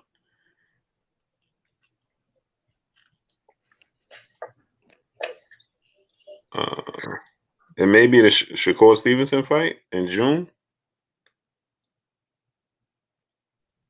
Well, if that's the case, then he's staying busy. That I like. And I April. like his spirit. He seems to enjoy boxing. I try to study fighters' body language, and he seems to want to be good at it. So that's a plus for him. But talent wise, I'll see in another 5 fights what we have with Anderson. He has my last name, so he better be good. No, next week, April 10th. They said. Oh wow, okay, we got a big boxing day next week then because that's when Jerron Ennis fights. Okay, he's Yeah. staying busy then. That's good. That's good. What card is that though? April 10th. I don't know. It got to be an ESPN Plus card. Yeah, that's what I'm saying. Matt Money back in the super chat. He said, "Y'all see Keyshawn Davis today? He gonna be a problem. I got him over a lot of 130, 35, and 40 pounders. Yeah, man, he's very good, man. He fights tomorrow too, Kurt. Wow, man. Thanks for. See, I didn't even know. That's one thing about boxing. When I don't know a guy fighting and y'all tell me, I'll be so excited. That guy got beautiful technique, man. I look for technique. His balance is good. I don't think he has a lot of power, but you don't need power when you have excellent boxing technique, and he seems to have it. When he gets experience, he's going to be a problem. Yeah, Samson Afrani, no doubt. Blessings to you, great brother. DeHaven Alexander, my brother, back in the super chat. Do you guys think Big Baby Miller will make a comeback? He'll make a comeback. I don't know how good he is going to be. But he got a lot of talent. I don't know what we're going to see from him, man, but he'll definitely make a comeback. What you think, Kurt? Yeah, where he's going to be at psychologically. Is he going to look different now that certain things he did in the past? So I'm willing to see that he'll make a comeback, but just like Blue said, how effective he's going to be, that's a whole nother story. Yeah, we just don't know. Ken Broadwater, what's going on with you, Ken Broadwater? We don't know. What is he going to be when he comes back? The thing about it, I thought any fighter that caught Joshua that night was going to beat him. Yep. And Miller, if he would have caught Joshua, he would have beat him. Yep. But I thought. Oh, go ahead, Blue. I'm sorry. I'm glad it didn't happen. You know why, Kurt? Yep, I know what you're going to say. Yep. If this would have came out, oof, this would have been the reason for him winning. Yep. If he would have been on the up and up, I believe a lot of heavyweights at that time would have beat Joshua. Because remember, before the fight, man, he was having some kind of mental breakdown or something like that. He just, I think, being in America and remember him being at Madison Square Garden, all them heavyweights. I've been in that place at least 100 times. You can hear the spirits of fighters calling you. Mm-hmm. That's deep. That's deep. I'm telling you, you can hear Ali. Mm-hmm. You can hear Frazier. All the fights. It's special being in there, Kurt. Special. Madison Square Garden is special, man. It really is. Yeah. Unbelievable. Rich Alex, my brother in the super chat, dropping that 3/4 of a dub on us in the super chat. Salute. He said, "What's up, Blue? Sorry I'm late. What did I miss?" Oh, yeah, you missed a whole lot, great brother. You missed a whole lot. But Amir Khan, Kurt, he said that they agreeing to a fight, him and Kell Brook. Too late. Day late, dollars short. Nobody's interested. But being UK fans, because they love sport of boxing, it depends when they fight. They can get people in there, but that could have been a big fight, man. Mm-hmm. And I was interested in that fight when they first start talking about it. Day late, dollars short. I don't care about it. It lost a lot of shine. That star is dim, like the Cowboy star, very dim. And I don't care about that fight. Mm-hmm. Rich Alley said, "My bad, Phoenix. My bad, man. Phoenix in the building. Salute to Phoenix. No doubt, man. It's all good. The beauty about it is you can always rewind it." Jay Dixon, what's going on with you, great brother? Yeah, Kurt. So, yeah, that's what it's supposed to take place. He wants it to take place at Manchester United.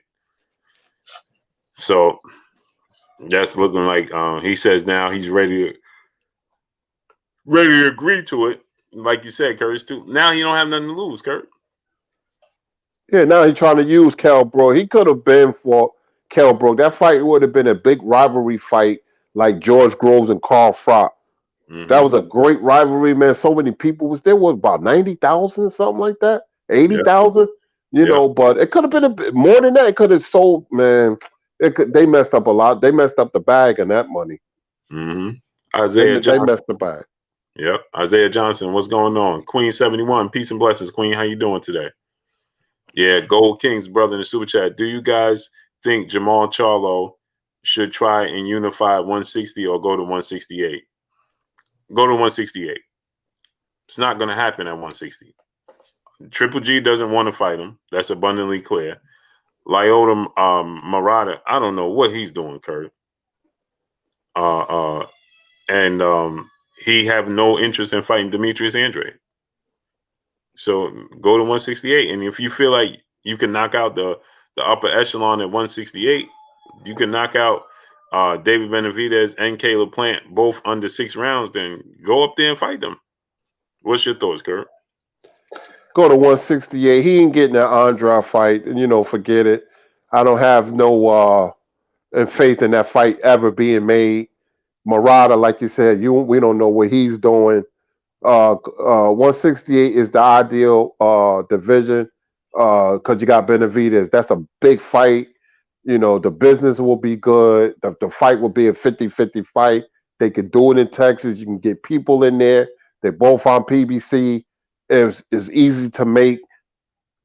Go to 168.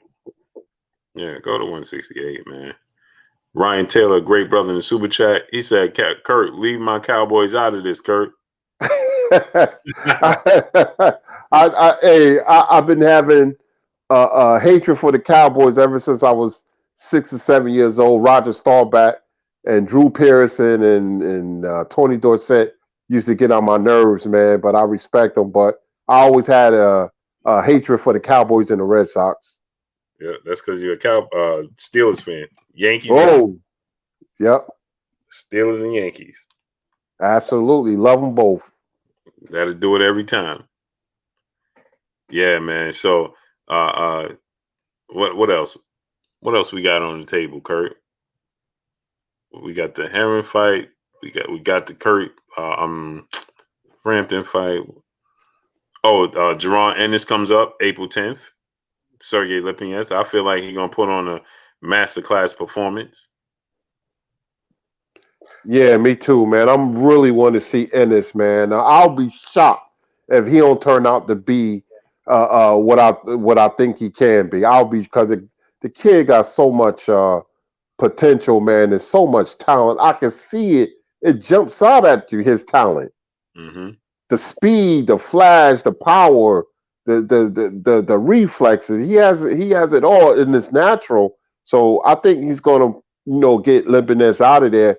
I can't wait to see. But boxing, strange things happen, so we just have to wait and see. But this other card, Anderson, the heavyweight fight, I wonder what card is that? Yeah, that's what I'm saying, because they're saying April 10th. That's next Saturday. So what card is that? I don't know. We'll find out. Yeah.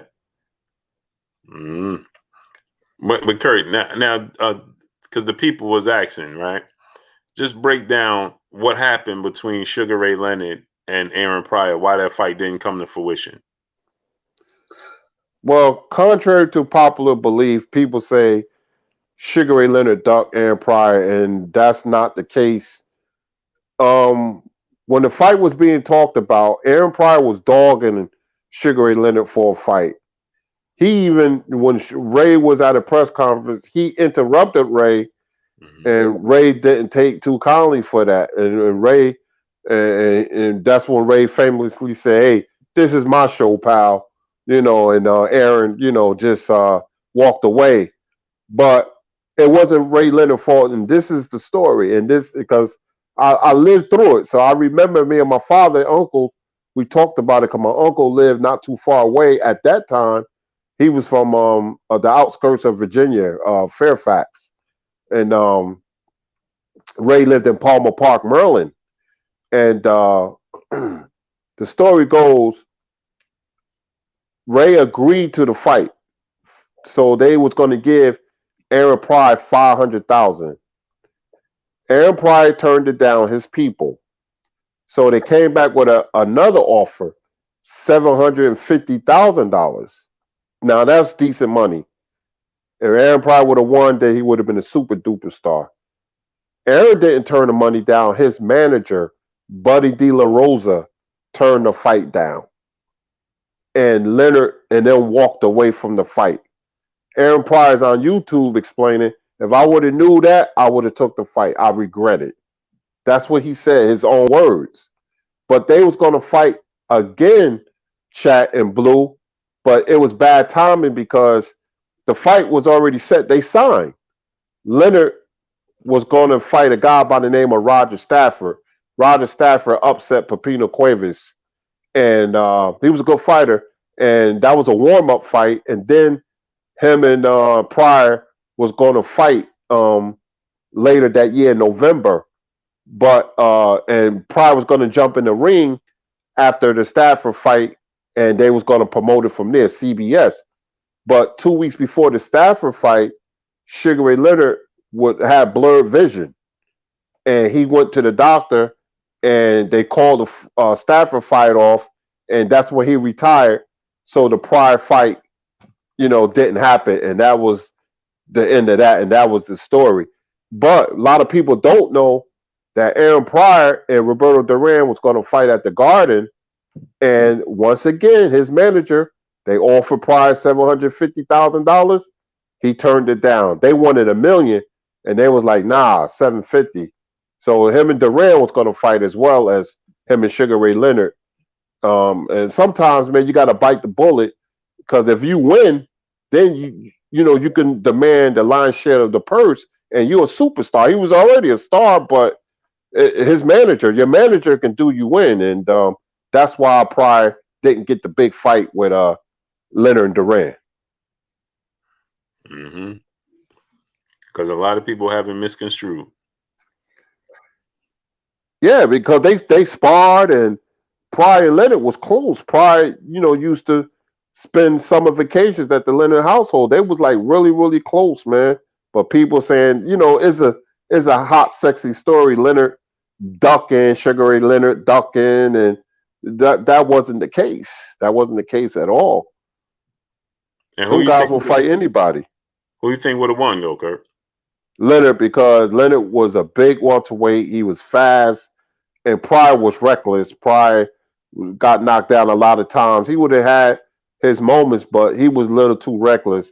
I think Leonard lands his left hook, and he knocks Pryor out in 8 or 9 rounds. Leonard had a real granite jaw, man.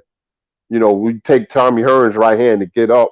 You have a real good chin. Leonard his toughness always been underestimated. You saw it in the Roberto Duran first fight, but Leonard would have knocked Pryor out. What you think about Duran and Pryor? That's a good fight.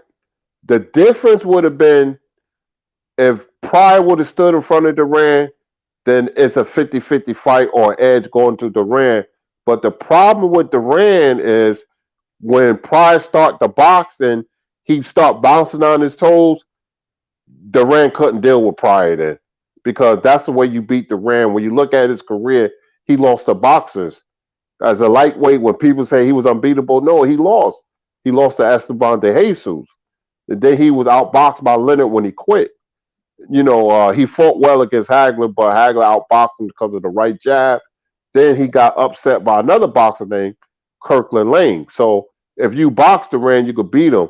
But if you stand in front of Duran flat-footed, like Carlos Palomino and Pepino Cuevas and Iran Barkley and Davey Moore, that's when he'll take your head off. But Pryor would have boxed him, because Pryor had this herky-jerky type of style, and I think it would have gave Duran problems. It would have messed up his timing. JT in the super chat, he said Rosario versus Lubin agreed to fight after May. Ooh. That's a great fight, but I didn't see it. Salute JT in the super chat. I haven't seen that, man. I look for it, but I haven't seen it. Who you think will win? I got Lubin winning that fight. Who you got, Kirk? That's a tricky one. I give Lubin an edge, but it'll be very dangerous because I seen Lubin get hurt. He's a better boxer, but Rosario is big and strong and tough. Kind of remind me of Murky Sosa. I like Lubin, but that's a tough fight. Mm-hmm. Wireless Buzz Shop Earbuds. He said Lubin coach announced it. Oh, he did. Cunningham, Kevin Cunningham. Let me see. He must have announced it on his social media. I ain't see it nowhere else.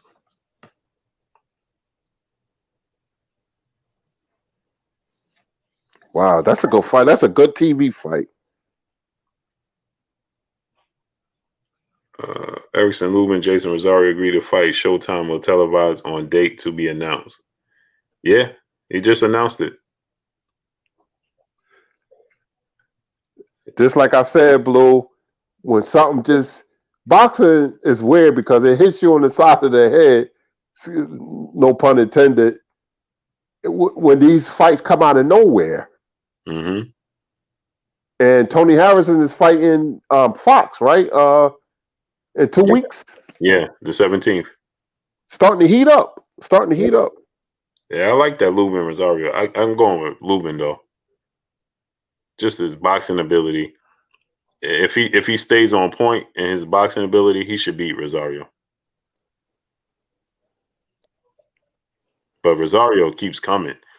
Aaron Stinson in Super Chat, he said, I'm from Cincinnati. We don't see it that way, Kurt. See what?